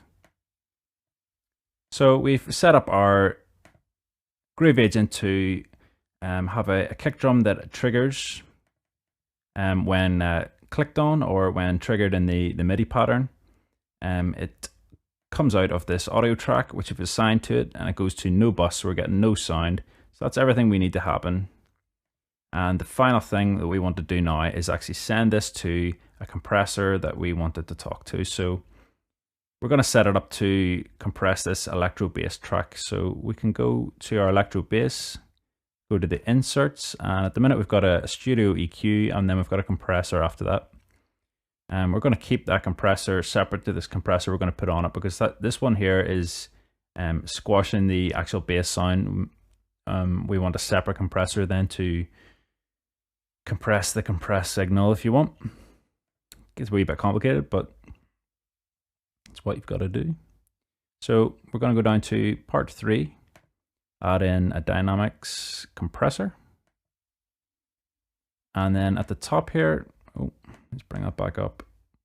The top here, we have this wee button, and it's like a line with a box and an arrow coming in the middle of it, and that is activate the sidechain. And if we turn our ratio up, bring our threshold back a bit, this compressor will now only work when it receives a signal from the sidechain. So you'll notice there is no gain reduction happening here. If I turn this off, you would get gain reduction. So we're getting gain reduction constantly here. With the sidechain on, we're getting none because there's no sidechain signal coming through. So the next thing we need to do is send some signal from our sidechain track. And to do that, we'll just get rid of that compressor, go to our drums, and then we've got our sidechain trigger here. If we go to the audio track for the sidechain, we go down, click on the audio track, go to the left hand side, go down to the send section, expand that out, and then click on an empty box in the send section, and we can go down and select the sidechain inputs, which would be sidechain electro bass. Turn it on, turn the volume up, set it to 0, and that is us ready to go. So we can minimize that, and if we get our compressor back up again, you'll notice we'll start getting gain reduction on every kick drum.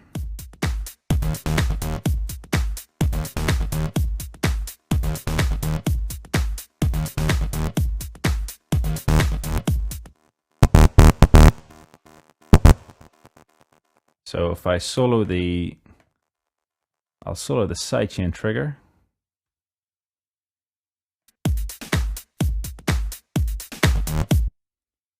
And I'll solo our bass line. So you can hear what's happening. I'm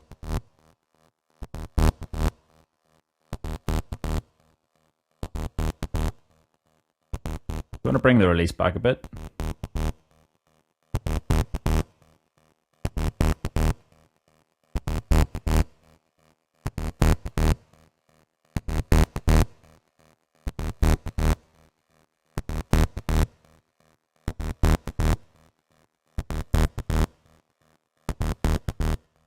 So depending on how much you want the actual bass to squash when the kick drum hits,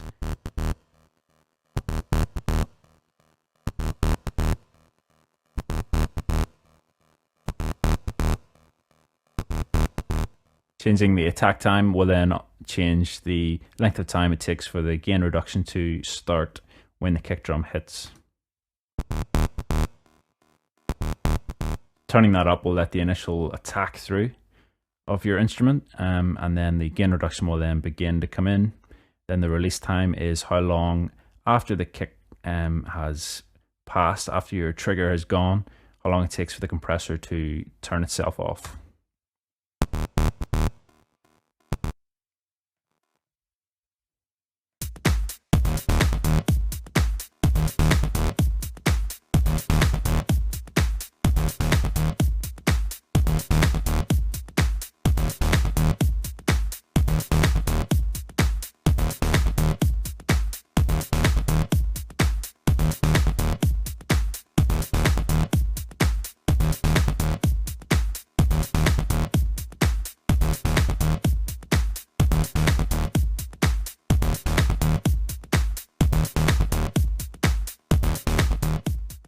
So you can play around with that until you get something that you're happy with, how squashed you want it to actually be.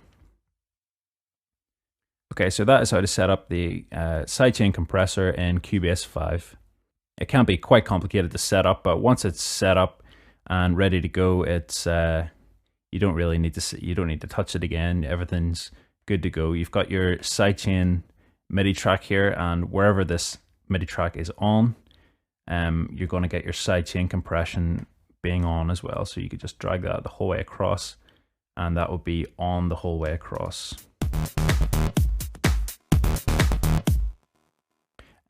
We've got it inside the drum track at the minute. I'm maybe going to bring that outside of the drum track. So I'm going to add a track and add a folder track. We'll just call it trigger. I think it might just be easier to see being outside of the drums. So just get our sidechain. I'll drop it into the trigger. And the same for the volume. And then we can close our drum track, and then we've just got this trigger track outside of the drums there. It makes it a bit easier. I guess we don't need this sidechain folder here either, so get rid of that once we take the MIDI track out of it, obviously. So I'll just remove that. So there we go, we've got our drums, then a trigger track below it with the audio track and the MIDI track. And again, once that folder's collapsed, you can simply move the contents around from outside of that. Very simple. Okay, so in the next tutorial, we'll continue on with our various bass lines and synth parts.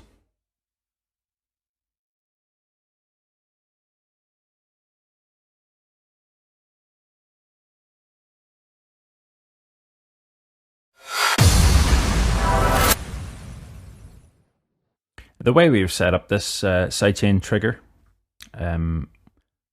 is quite advanced, but there are other ways you can set it up. I set it up so that we were using the existing drum pack and the existing Groove Agent as to sort of save CPU, so you wouldn't have more than 2 instances of it running. But you can set it up if you don't want to set it up this way with the sidechain MIDI track and the sidechain audio track being separate from each other. You can set it up as an instrument track, and to do that, I'll just run through it very quickly. You would just right click, add a track, add an instrument track, Groove Agent, click OK, and then in here I'll just copy in our sidechain trigger. This is just our MIDI data with a note on every beat on C1. So you would go into your Groove Agent, and on C1 we would drop a kick drum. I'll just go in.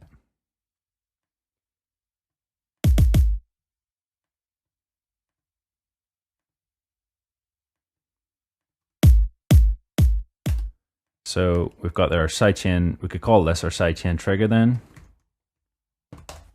And we could do the same thing where we go to our sends, and we could select the sidechain compressor, turn it on, and turn our signal up.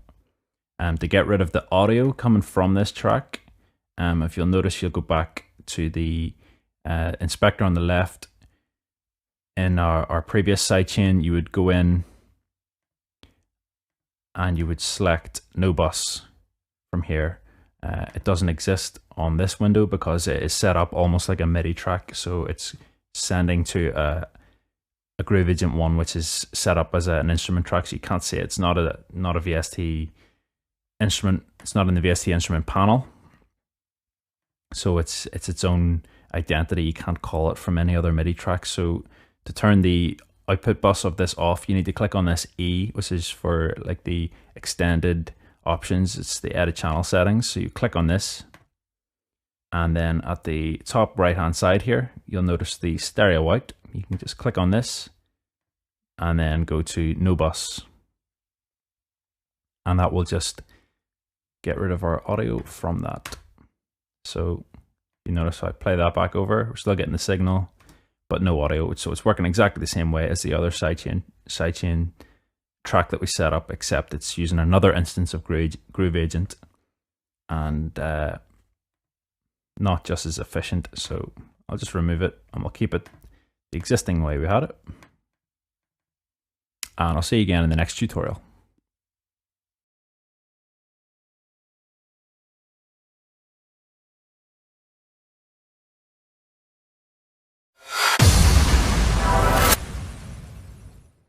Okay, so in this one, we're going to get stuck in a little bit of synth programming.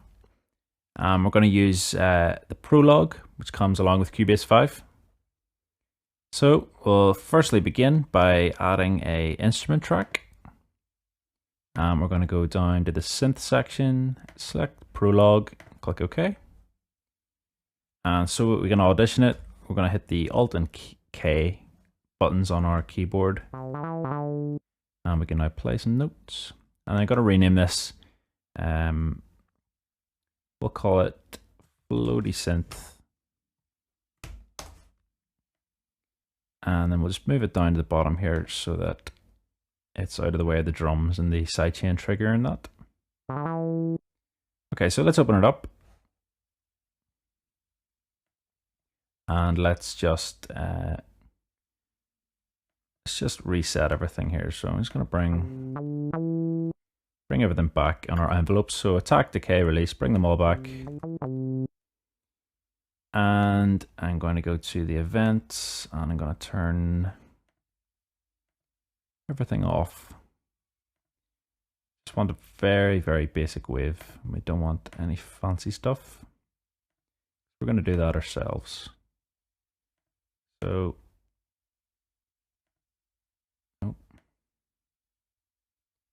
turn them off, go to effects, make sure no effects are on, and we'll turn off our modulation as well.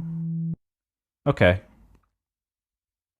so we want something to play in between. We're just going to bring the drive back and the emphasis down, bring the shift back, tracking down, and that'll do us.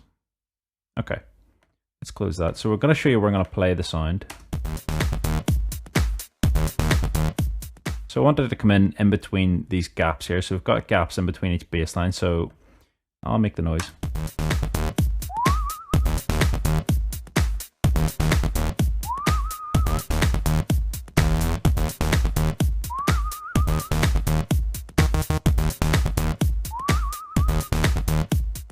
Okay, so you get the idea.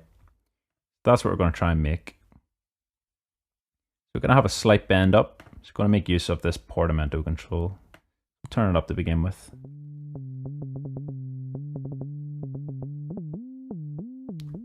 You can hear there that sort of low note to high note, you get that bend.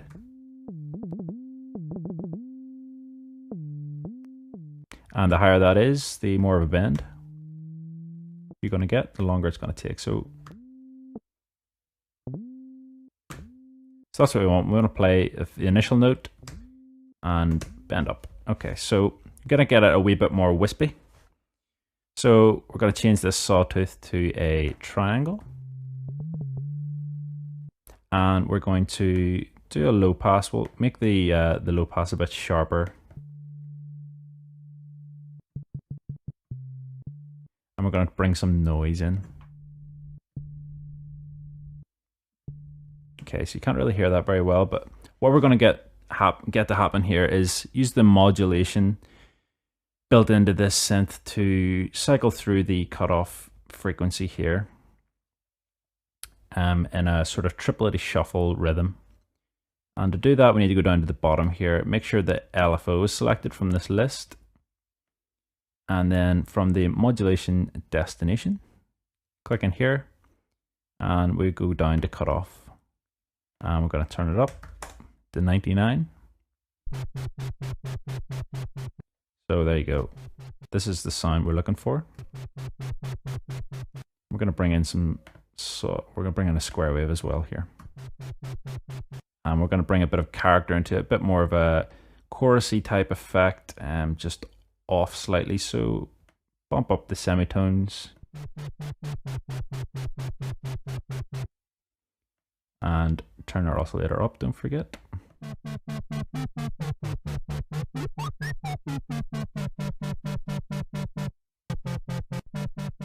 that's what we're looking for there. Bump it up by 5. And then we're going to go down to the bottom here and we're going to change the rate at which this is cycling through. And we're going to change it to a ramp as well. So if you go down to ramp up, you get more of a whomp noise. And then we're also going to set the time. So if we set it to, at the minute it's set to just a random time, which you can select. No good though. So we want to set it to MIDI, and that will snap to the time that we've got set in our actual workstation in Cubase. So we're going to set it to 1/8 triplet.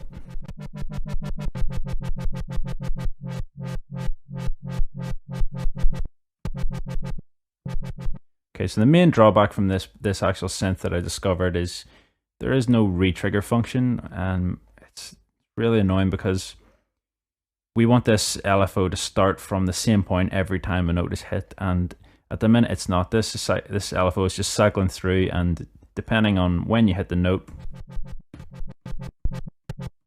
you're going to get a different sound every time. But I couldn't find a way around it, so unless using an external synth, maybe Silent, it definitely has it built in, because we used the Silent in the Ableton video.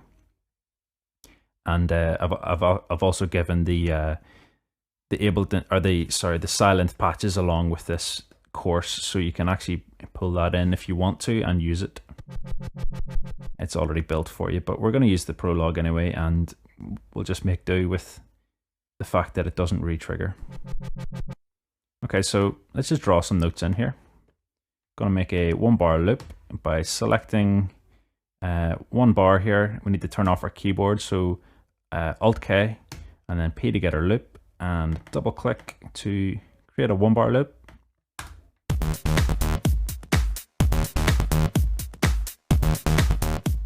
And then double click to go in here.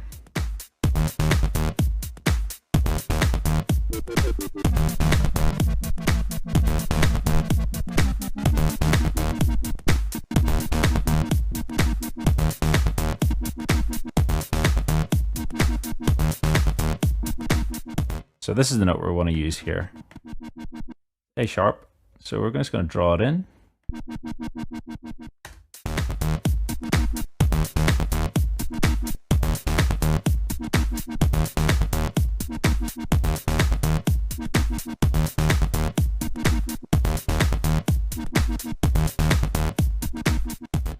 Okay, so I'm just going to extend it very last of the tail out slightly. So I'm going to turn the snap off just to do that. And we're going to have it bending up, so we're going to pick a note below it to bend up from. We'll go down to E. And to create this bend, E needs to play just before A sharp. So if we just click before that and zoom right in, turn our snap tool off and grab the E and just slightly edge it to the left. So you'll notice they're just slightly out now. So E will play, then A will play, and it should bend.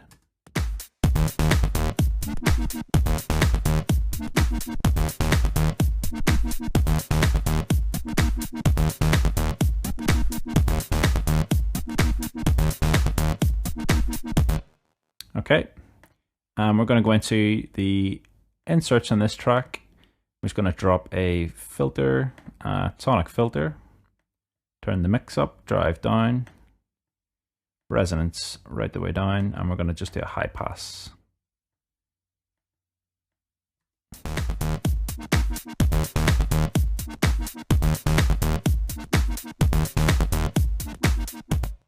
Okay, and then just to bring the volume up on this, we're just going to add a compressor. So down to Dynamics and Compressor.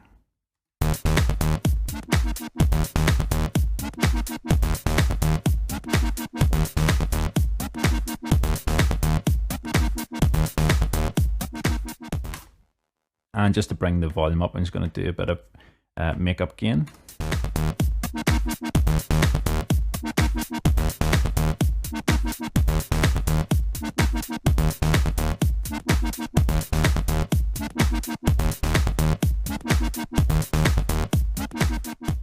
Okay, so that's fine.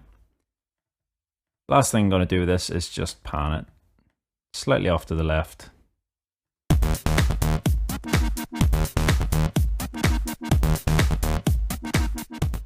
And then in the next tutorial, I'm going to bring in something playing a similar sort of style to this and pan it off to the right just to fill that sort of stereo image out a wee bit and add a bit of depth to the track.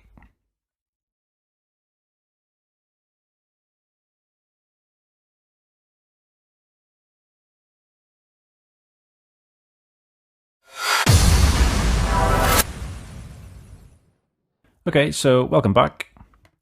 First off, I'm going to just rename the track I made in the last one. I named it Floaty Synth, but it's going to contradict a floaty synth we're actually going to put in later on, just to keep it consistent with the previous course we did based on the same thing. So I'm going to call it Sweep 1, because we've got another one which is very similar, and we're going to call it Sweep 2. So I'm going to go to Add Track and go to Add an Instrument Track, and this time we're going to use the Halion 1. So select Halion 1, and we're going to rename it Sweep 2. It's going to be very similar. I'm going to copy the MIDI data down and get rid of the E2. Okay, so we can go into Halion 1, or we can actually access the presets from outside of Halion itself. And to do that, you just click on the instrument track and then go to the left hand side in the inspector. We've got all MIDI inputs, Halion 1, we've got the edit which will take you into Halion, and then we've got this box here, and this is our preset. If you click here, we can actually browse everything that's in our presets, and you can do this for any VST instrument. Pretty handy. We're looking for a square sound, and we're going to use the square lead. And we'll just play it around here.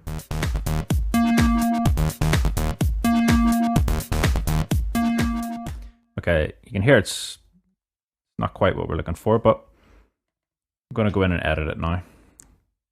I'm just going to play around with some of the sounds.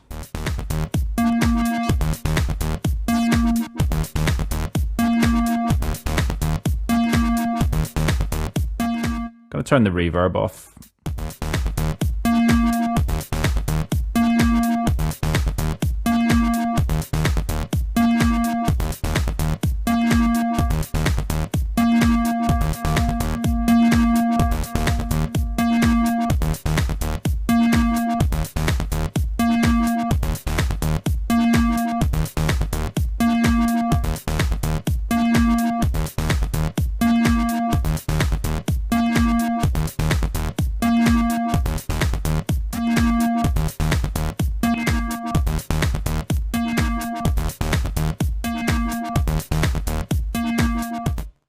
Turn the resonance up a wee bit, thins it out slightly.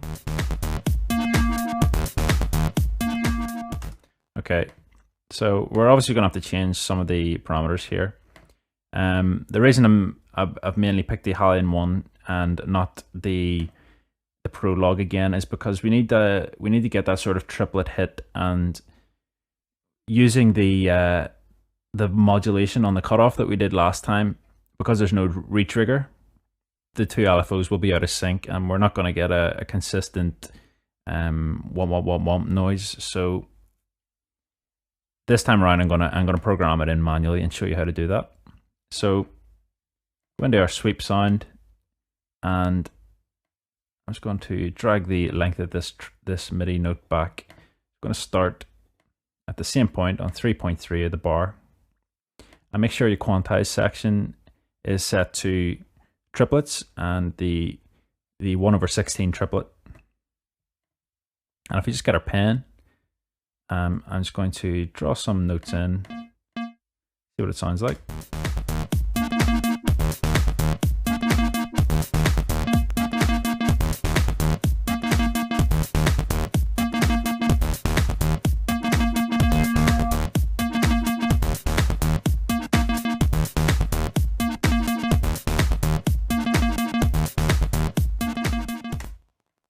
Okay, so I think what we're going to do is have a note starting on the 3.3 mark, and then we're going to start with the A sharp 2 notes further on down. So we're going to start it at 4. And then we'll start our triplet from here. So we've got 3 notes, all 16th note in between each.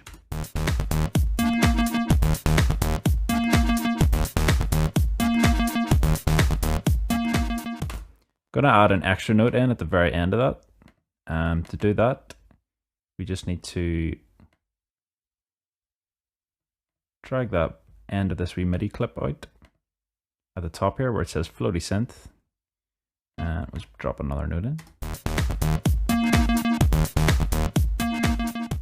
We're not going to hear it this time around because we've got the loop locators on, but if we were to loop across 2,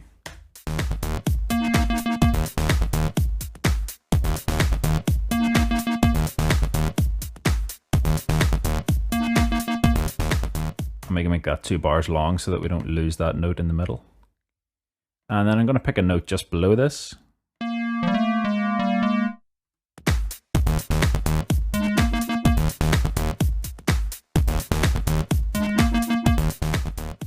Okay, so we're slightly out of key with this.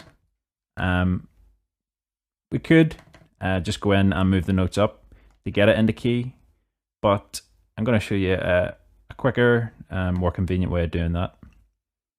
And it's built into the left-hand side here in the inspector. You've got all of these wee sub-menus. So you've got your inserts, your equalizers, sends, etc.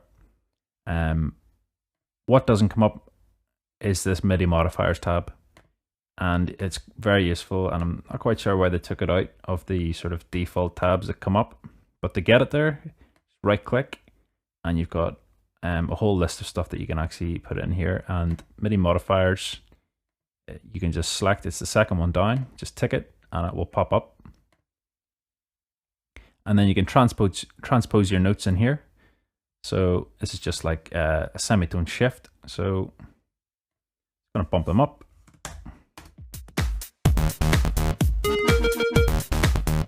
Okay, so we need to go even higher.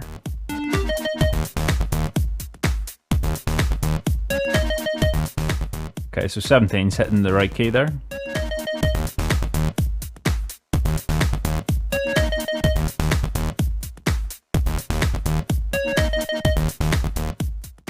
Okay, so I'm going to do a bit of a pitch bend on this first note. And to do that, just do the same thing we did before. We've got our note here, and then we're going to get our pen. And I'm going to make sure that we are not in triplet mode anymore. Turn the quantize of each just 16ths, and I'm going to go down to the pitch bend. I'm going to draw a note in before at 0, and we need another one at the end here. We need to draw another one in. Okay, so once you've got them both in, we can now grab our parabola tool, turn the snap off, and go to the start of the note, which is about here, and just bend it right the way up to the top. Let's have a listen to that.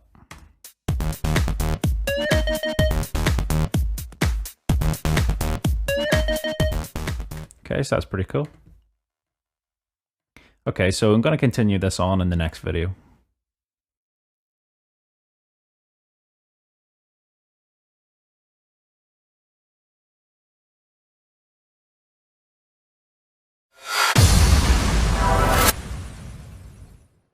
Okay, so just going to add a couple wee bits and pieces to this.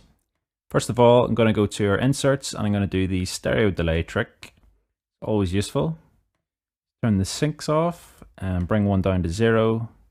Set the other one to about 20. Turn the mixes up to 100. And then set where in the stereo field you want them to be. So just going to do it at about 50 either side.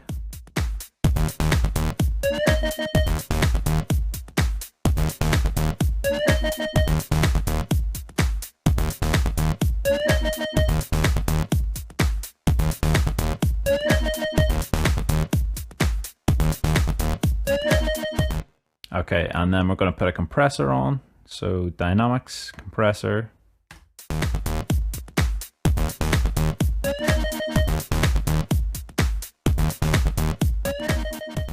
We're going to use this as a sidechain compressor, so I'm going to turn the activate the sidechain in, which is this button at the top. I'm going to bring the release down just so that it releases the compressor in time for the next kick drum.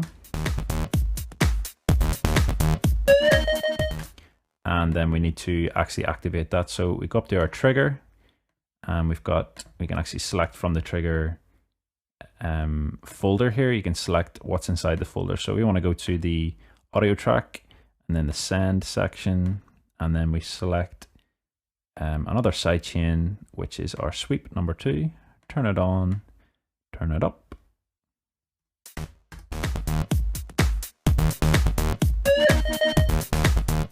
Okay, now we can go in and edit this.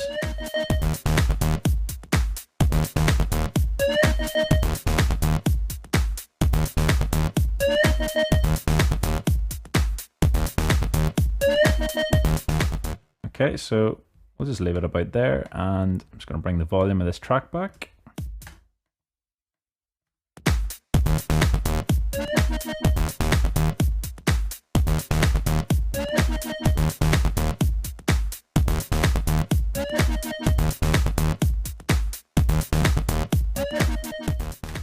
And the final thing we're going to do is just send some of this to the reverb unit. So we go down to your send section, and then we're going to select the room reverb, turn it on.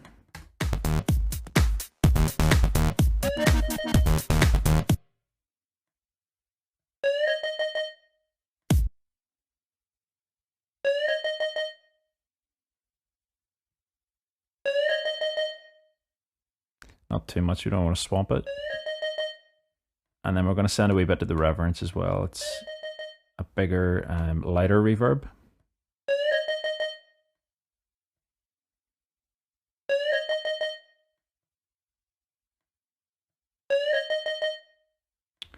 Into re-solo.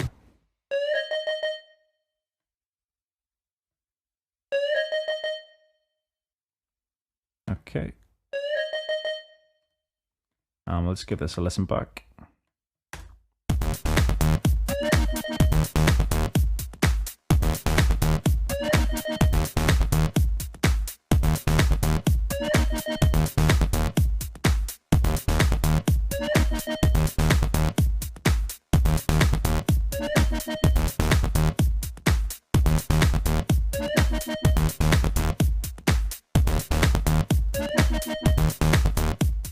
Again, select from the compressor how heavy you want it to actually hit.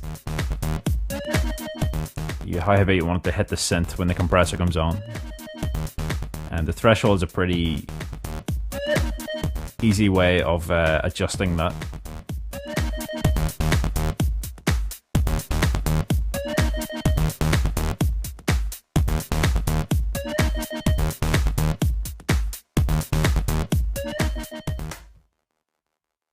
And then let's bring the volume back ever so slightly. And we're going to pan this one, see where we pan the other one. Pan that one to the left, so we'll pan this one to the right.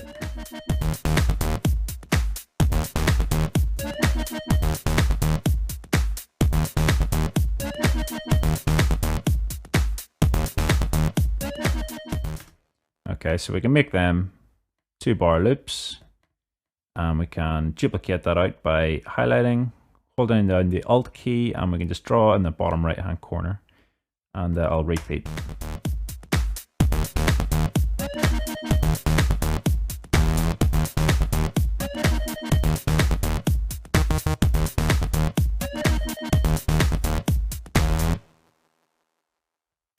There we go, there is sweep 1 and sweep 2 done. And we'll continue on with the rest of this in the next video.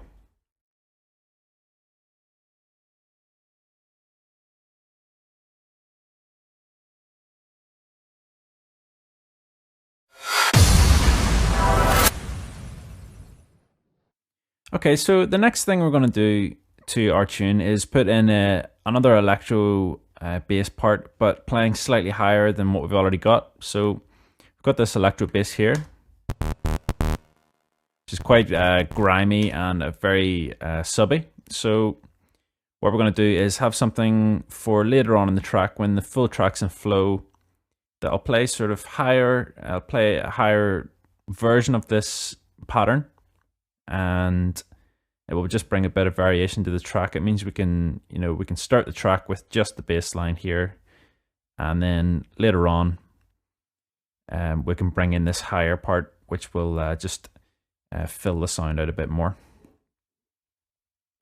So we're gonna go down to the bottom, and we're gonna add an instrument track. We're gonna bring in another prologue, and if we just rename this Electro bass high, and we can just copy the pattern down from the bass track that we've got above. If you just highlight across all of these, hold down the Alt key, and you click them, and you'll get this wee plus sign coming up, and it means you can just drop that in there, and that will copy the MIDI data down. Okay, so if we go into our prologue, the first thing we're going to do is just bring back the oscillator so that there is nothing playing.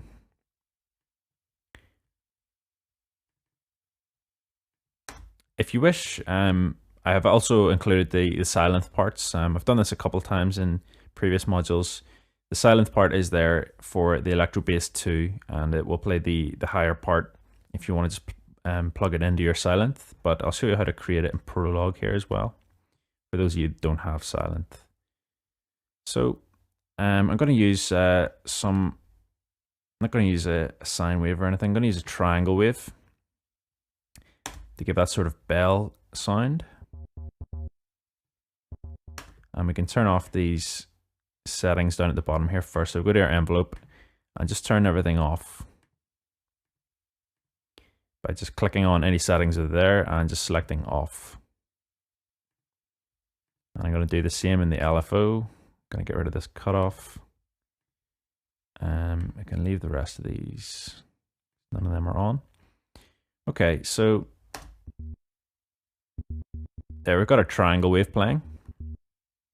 I'm going to bring back the tracking shift emphasis drive. And I'm going to turn the low pass filter on. The low pass 24, which is just a steeper curve on it. And then I'm going to bring in another wave type here at the top. I'll bring the sawtooth wave in. And we'll just mix them together. And then I'll bring in a square wave as well, just to give that sort of square, pulsy type sound. It's you know it when you hear it. That's it there.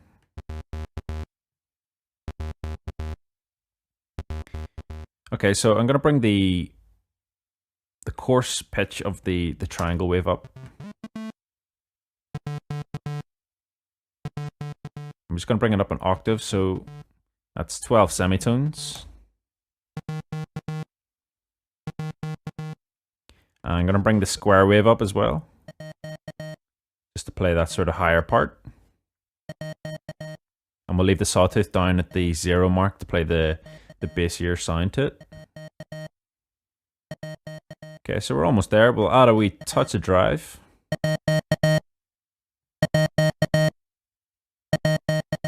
And then the next thing I'm going to do is we're going to use the envelope to sort of open the filter for us. So if we turn this filter right back to 0, can't hear very much there because the filter is again filtering it. So we're going to go down to the envelope section at the bottom here and tie this envelope into the actual cutoff frequency of this filter. So if we go down to the bottom right, we've got this modulation destination and we want to go to the cutoff frequency. So if we click in here and go down to cutoff, and then this is the amount that it's going to affect it. We're just going to put it right up to the top, which will be 99. And then we'll just bring the release back to 0, and then we can extend the decay. So this is if you look at this curve as a representation of where the filter is. So this would be at 0, this would be at full open, and then this would be at decaying off and a wee tail. So the closer the attack is to the left, the quicker the filter will open.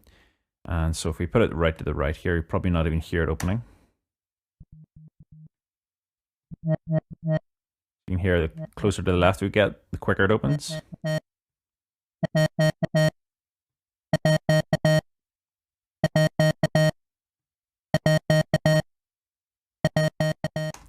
And then the decay time is how long it takes for that to close. So if I was to open the keyboard here and hit a note and hold it down,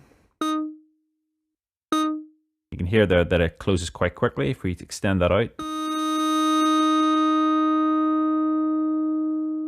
it'll close a lot slower. Just leave it about there.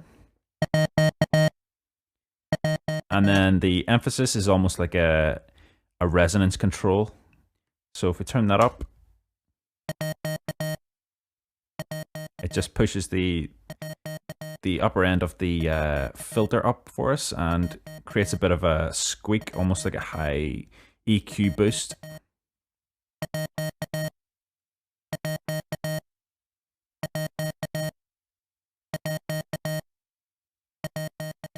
Okay, so that sounds good there. We'll just send a bit of this to our ping pong delay, and we'll send a bit to our room reverb as well.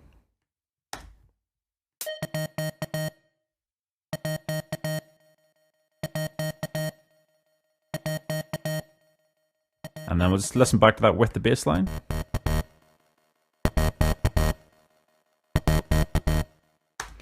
And then we can listen to it without that in, and then we'll drop it in, and you can hear what it's going to sound like whenever we play it back with the tune.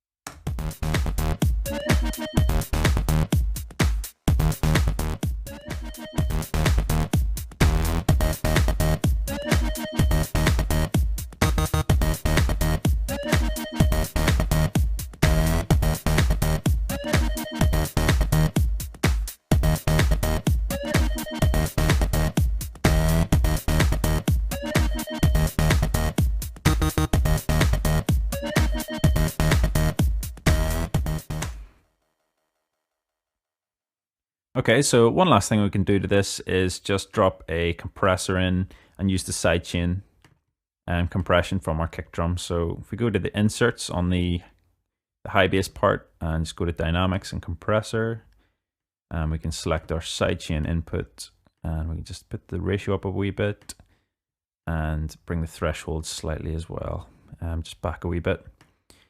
And then the release time is how quick or how fast the compressor comes back to 0 and stops compressing. So we then need to go to our trigger, select our sidechain trigger audio track, and we can send a bit of this to our sidechain input on the high bass part, which is down here. Turn it on and turn the level up, and set it to 0.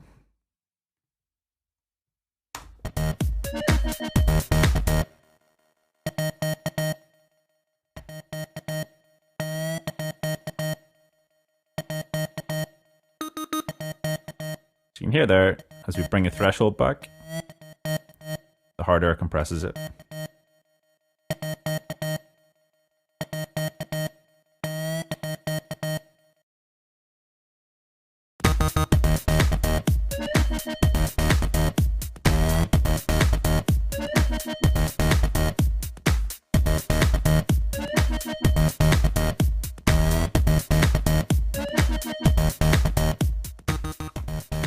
Let's bring the volume back a wee bit.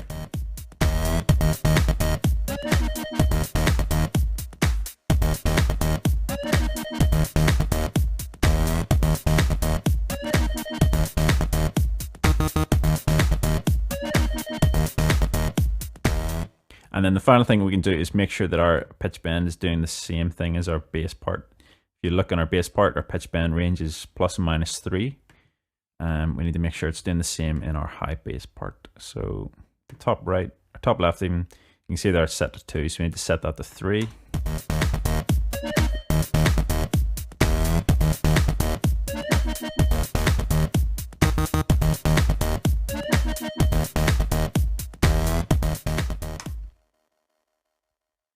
Okay, so that's our high bass part put in. I'll see you again in the next tutorial.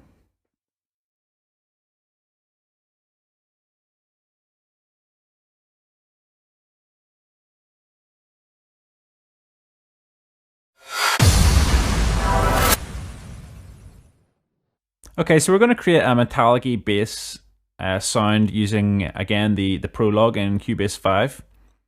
And to create a metallic-y kind of bass, you're going to want to use sort of square waves, because they give that sort of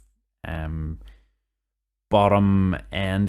You can always tell the difference between a square wave. You should be able to tell the difference now, anyway, if you're at this stage in music production, between a square wave, a sine wave, and a saw wave. A saw wave gives you that sort of fizzy, almost like a, it's hard to describe, but it gives you that sort of fizzy, farty type sound. And then you get the sine, gives you that sub sound, and then the square gives you that sort of hollow, bassy sound. And we're gonna create a sort of metallic-y sound using the square wave because it gives the best sort of representation of that. And we're going to have it coming in just here in our track where there's a gap, because we've got bass hitting here, then we've got our sort of sweep noises, and then more bass, and then we've got a gap. So we're going to fill that gap with our metallic-y bass, and it's going to be a falling bass, almost like someone has plucked a guitar string on a guitar and moved their hand down to sort of go down pitch on the guitar note. So I'm just gonna first of all add an instrument track,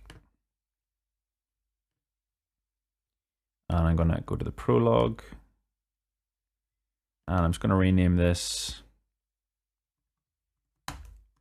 falling bass, and I'm just going to draw in a 2-bar loop here. And if we Alt and K on our keyboard, we'll bring up our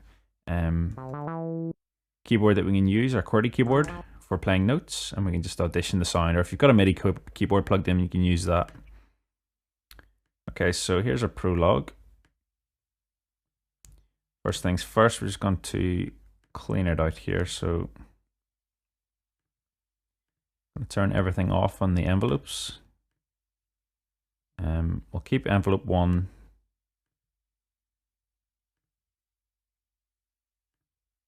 Envelope 1 here at the minute is controlling the actual sound, the main body of the sound. It's an envelope over the velocity of the track.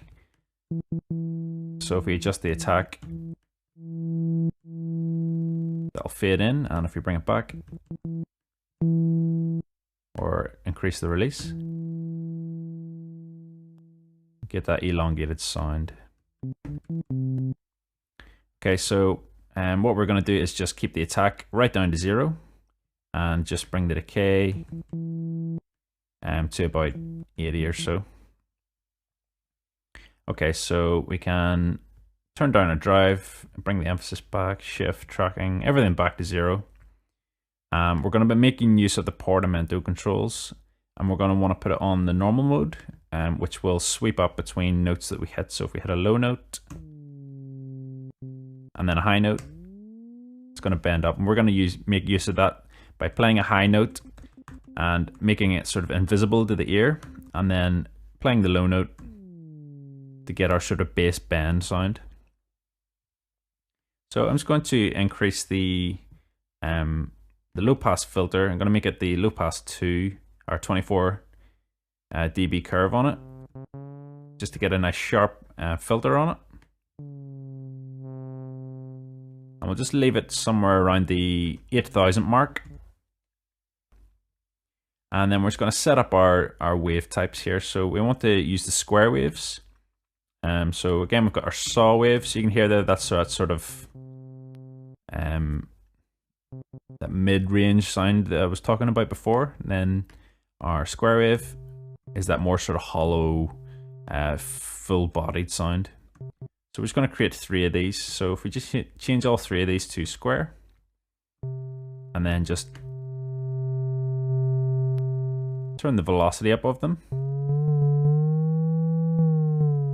And we're just going to change the pitch of this one just to give it more bottom end. So if we just -12 on the coarse pitch.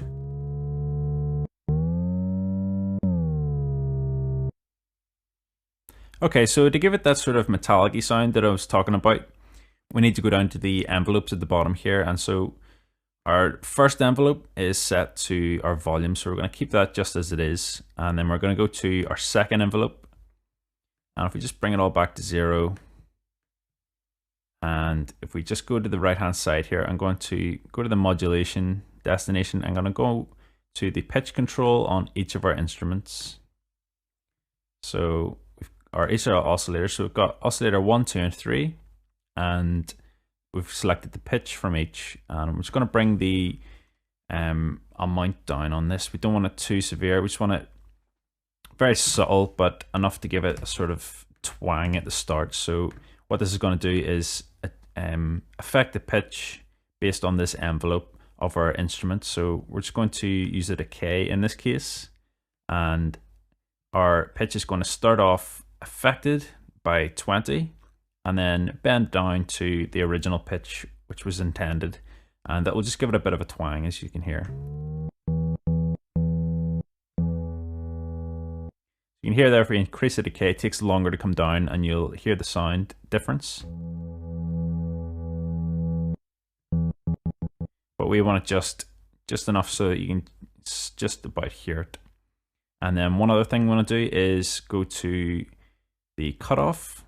So if we add a cutoff amount, this will give a nice sharp cutoff on our filter frequency up here. So you can hear there, as we hit the note, it's going into this envelope. It is going to the cutoff amount, which is being affected. It's multiplying this cutoff frequency up by the set amount in here. So at this point, the cutoff frequency is increased, and then 34 milliseconds later, it drops back down to 0, back to where we originally are on our cutoff frequency. So it's as if someone has moved this fader for us. Every time we hit a note, they push the fader up here and back down again.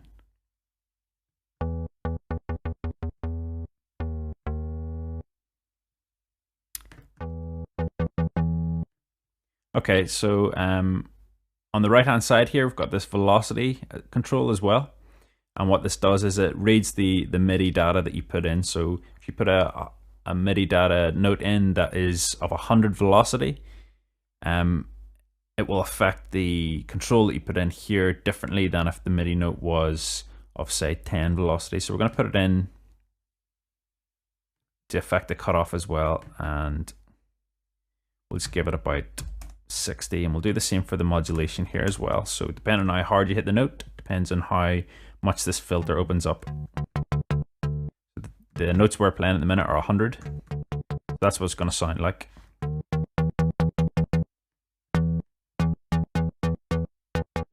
So I'll just increase the decay to about 55 milliseconds. And then I'm just going to increase some distortion using the drive control, and a little bit of the resonance control as well.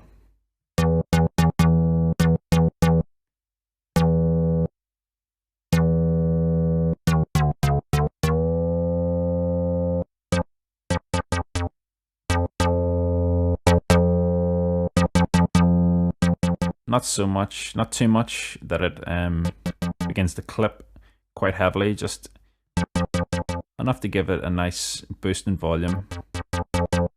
So about 8 and 51 in the emphasis. And then we'll just go back to our oscillator 1. So we've got our attack, decay, and release controls here, and our sustain. So we're just going to bring the sustain back to 0. And you can hear whenever you hit a key, the decay time immediately starts to drop. And then I'm just going to set that to about, keep it at about 80 or so that it just decays off nicely whenever we play the note. Okay, so we're ready just to draw on some MIDI into the actual track now. So if we play around these first two bars, Again, if you just highlight this and hit P, if you've got your keyboard open with the Alt and K control, you need to close that before you can do that P control. So we'll just play it around, and then we're going to draw in some MIDI notes.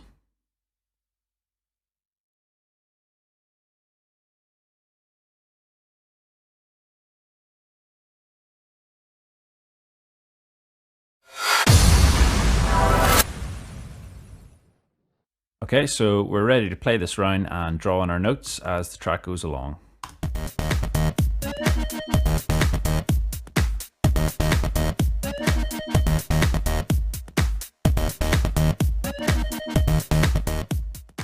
So we're going to draw in our note here just at this very last beat of the bar where there's nothing happening. And I'm just going to draw it in.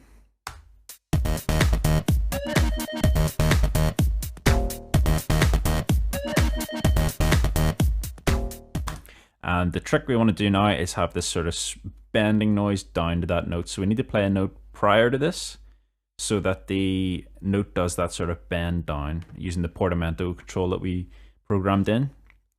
So if we just draw a note that is above it on the keyboard,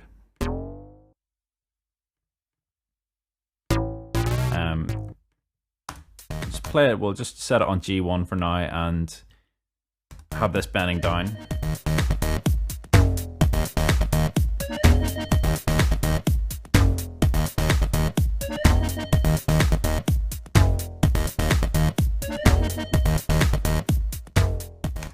Okay, as you can hear there, we can hear the first note, and it's sort of taken away from it. We don't want to hear it, we just want to hear the second note that's playing. And to do that, we need to actually edit the MIDI tracks automation control. And to do this, on the left hand side we have our tracks, and if we click on the falling bass instrument track, if you just move your cursor over to the bottom left of it, they'll get this wee drop down arrow appears. And if you click on it, you get another box below that, and from here you can actually select many different parameters. You can go in and select parameters from the actual prologue itself to automate, but the first one that always comes up is the volume control. And in order to turn the automation on this, you need to click this R button for read, and that means that anything that you draw in now will now be read by the actual program, and it will follow the MIDI track automation that you put in. If you were to set the write mode and you had an external MIDI source, maybe a MIDI controller, you could assign the volume control to this control, and you could edit it live, and you could play your track and then move your parameters, and it would record in the actual automation data. But for this instance, we're just going to use the read enable. And then if we go up to our pencil tool, we can draw in any automation we want onto this line. So if we just do a click, you'll notice that draws in a couple points for us. And we can also move these points around by using our cursor tool. So I'm just going to zoom in using the H key on the keyboard. And I'm going to drag this automation point, and see just to the right hand side of it, it tells you the actual value as well that you're dragging it to. So if I put it here, it's at 0 dB. If I bring it down, it's at -infinity, and it just increases up, and you can move it around. And the number to the left of it corresponds to the bar and beat number that you're at. So there is bar 2, and it's beat number 1.1. 0.2, 0.3, and then if we go further, we've got 0.4, and then bar 2, beat 2. So I'm going to draw in another automation point. You can also double click on this line to draw in automation points, or single click rather. And I'm just going to put one either side of this first note. Let's put another one here just to make sure that none of that volume gets through. And then as we come to the second note, we want the actual automation to be heard. So make sure that it's back up to 0. And if you can't get it exactly to 0, you can extend this track out and you'll get finer control over it. There we go.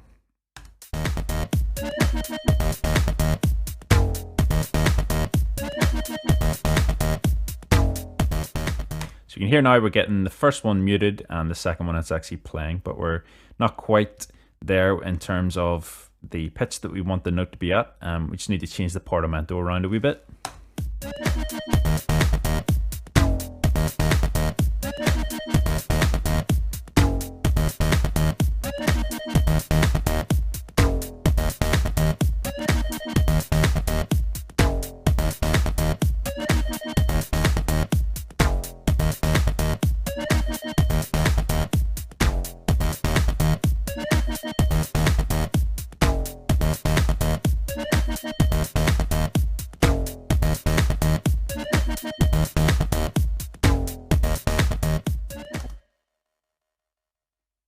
Okay, so that sounds fine where that is at the minute.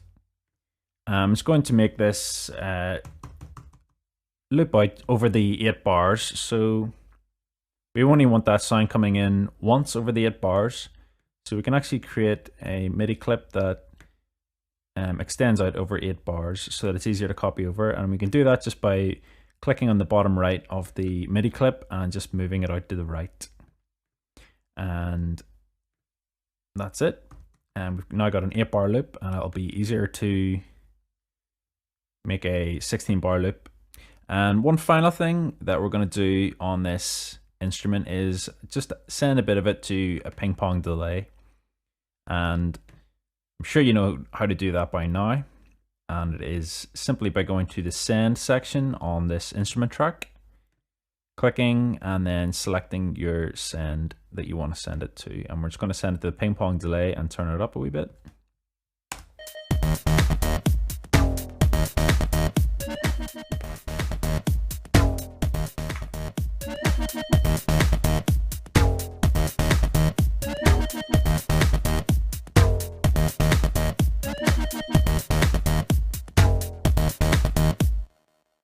If you do want to edit the actual sound coming from this now, as we're automating the volume of the track, it gets a wee bit fiddly and you can't actually move this around anymore because it is now reading the automation. So if you want to actually change the volume of a track that has automation on it, a workaround for this is to select an insert and don't turn any of its parameters on.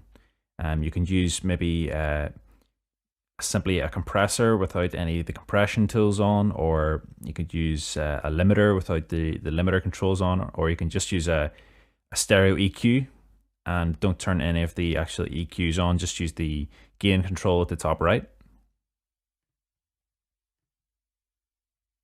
Okay, so we'll just have one final listen back to this and make sure that we're happy.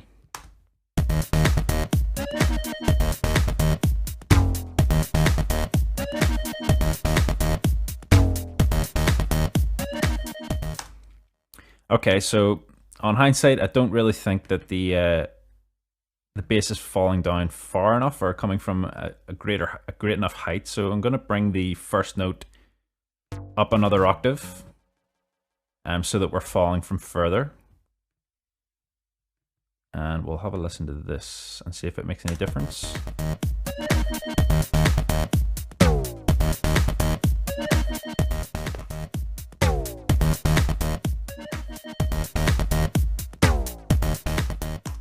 Okay, that sounds good. I'm just going to make the actual envelope control just slightly longer. I think it cuts off just a bit early.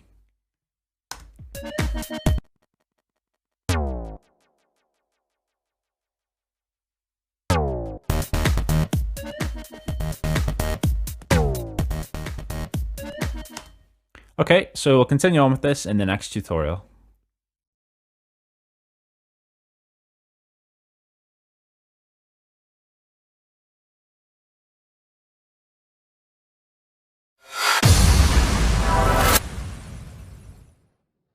Okay, so the next instrument we're going to put in is going to be a bleep synth. It's just going to be a couple of wee square wave notes that sort of talked about the square wave before. That's sort of full-bodied, hollowy type sound, and it's just going to be a couple wee beeps, and it will we'll just bring the filter back on it just to make them a wee bit muffled, and we'll add a wee bit of delay to them, and we're going to drop them in at the end of an 8-bar loop where we can drop the drums out and it'll drop into a sort of dig-a-dook. So you have the drums, dum dum dum dig-a-dook, that sort of thing. So we'll begin by adding a new instrument. So if we go to add track, add instrument track, we're going to use the synth, and we're going to use the prologue again. So I just click OK. And then if we just do the Alt and K on our keyboard, or if you've got a MIDI keyboard, that's fine. And we can just audition what we've got. And so we're going to go in and we're just going to reset everything back to 0. So emphasis down, drive down, bring the shift and the tracking down. And we'll just turn everything off. Turn any LFO modulation off. No effects on.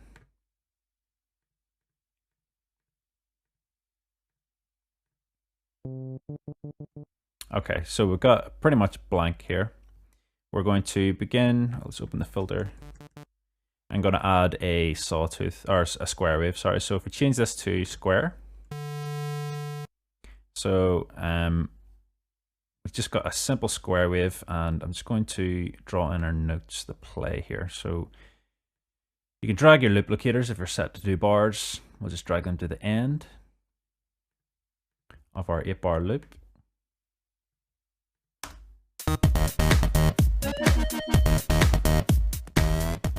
So instead of going into that bend up on the note pitch, it'll drop into these 3 wee bleeps.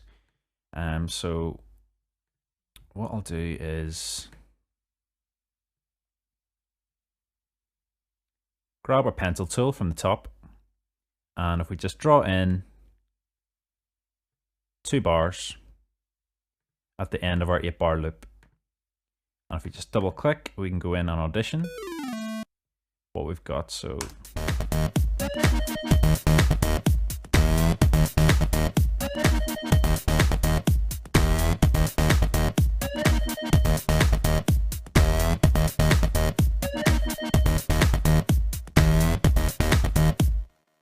okay, so here's our 2 bars, and they're looping around because we've got our loop locators set to them.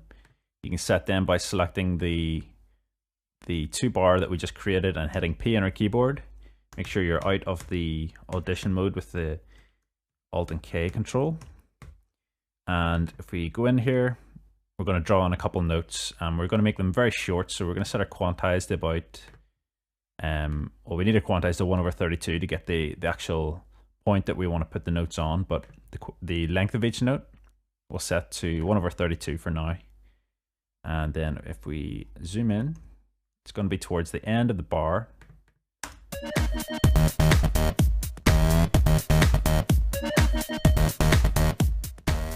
So it's going to be just around here. So if we go draw a note in, and because our root note of our song is on this D sharp note,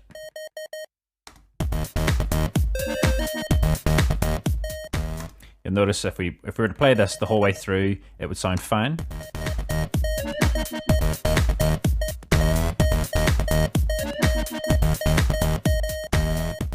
So we're going to use the D sharp for our first note, and we're going to drop down an octave on D sharp and then end on a different note just to finish it off.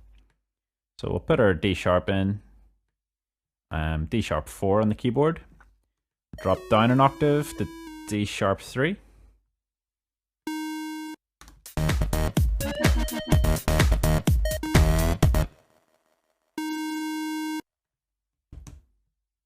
And we'll just zoom in and make these notes just a bit shorter.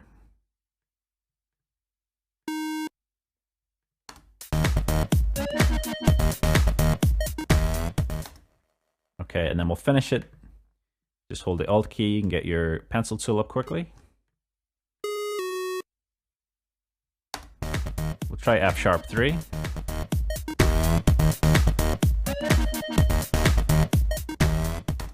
Okay, so that seems to work. We'll just have a listen to that on its own, make sure it sits right. Okay, that sounds fine. I'm just going to extend the notes out slightly. Just turn the snap tool off and we can just make these notes a wee bit longer.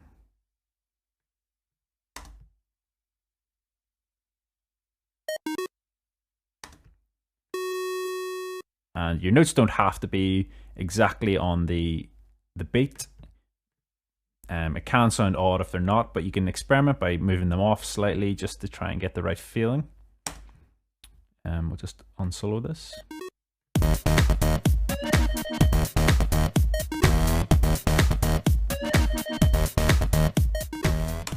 Okay, so that sounds fine there. So the next thing I'm going to do is just change some of the settings in here. So if we open up our prologue that's on this track, and I'm just going to solo it and have a listen to it. And if we just move our loop locators to loop around that one wee section.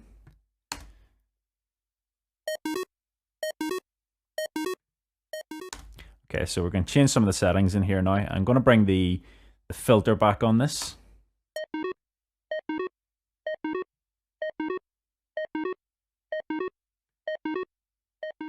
Just to give it more of a muffled kind of sound to it. And I'm going to introduce some white noise as well, just to fizz it up a wee bit.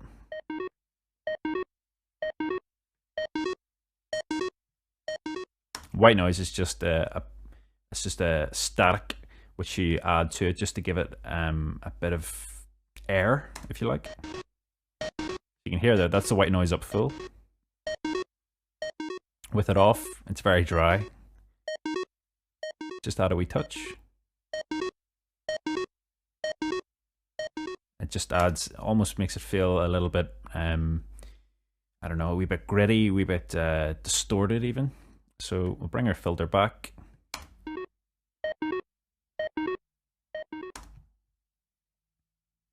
Okay, that sounds fine like that, and we'll just have a listen back with the tune.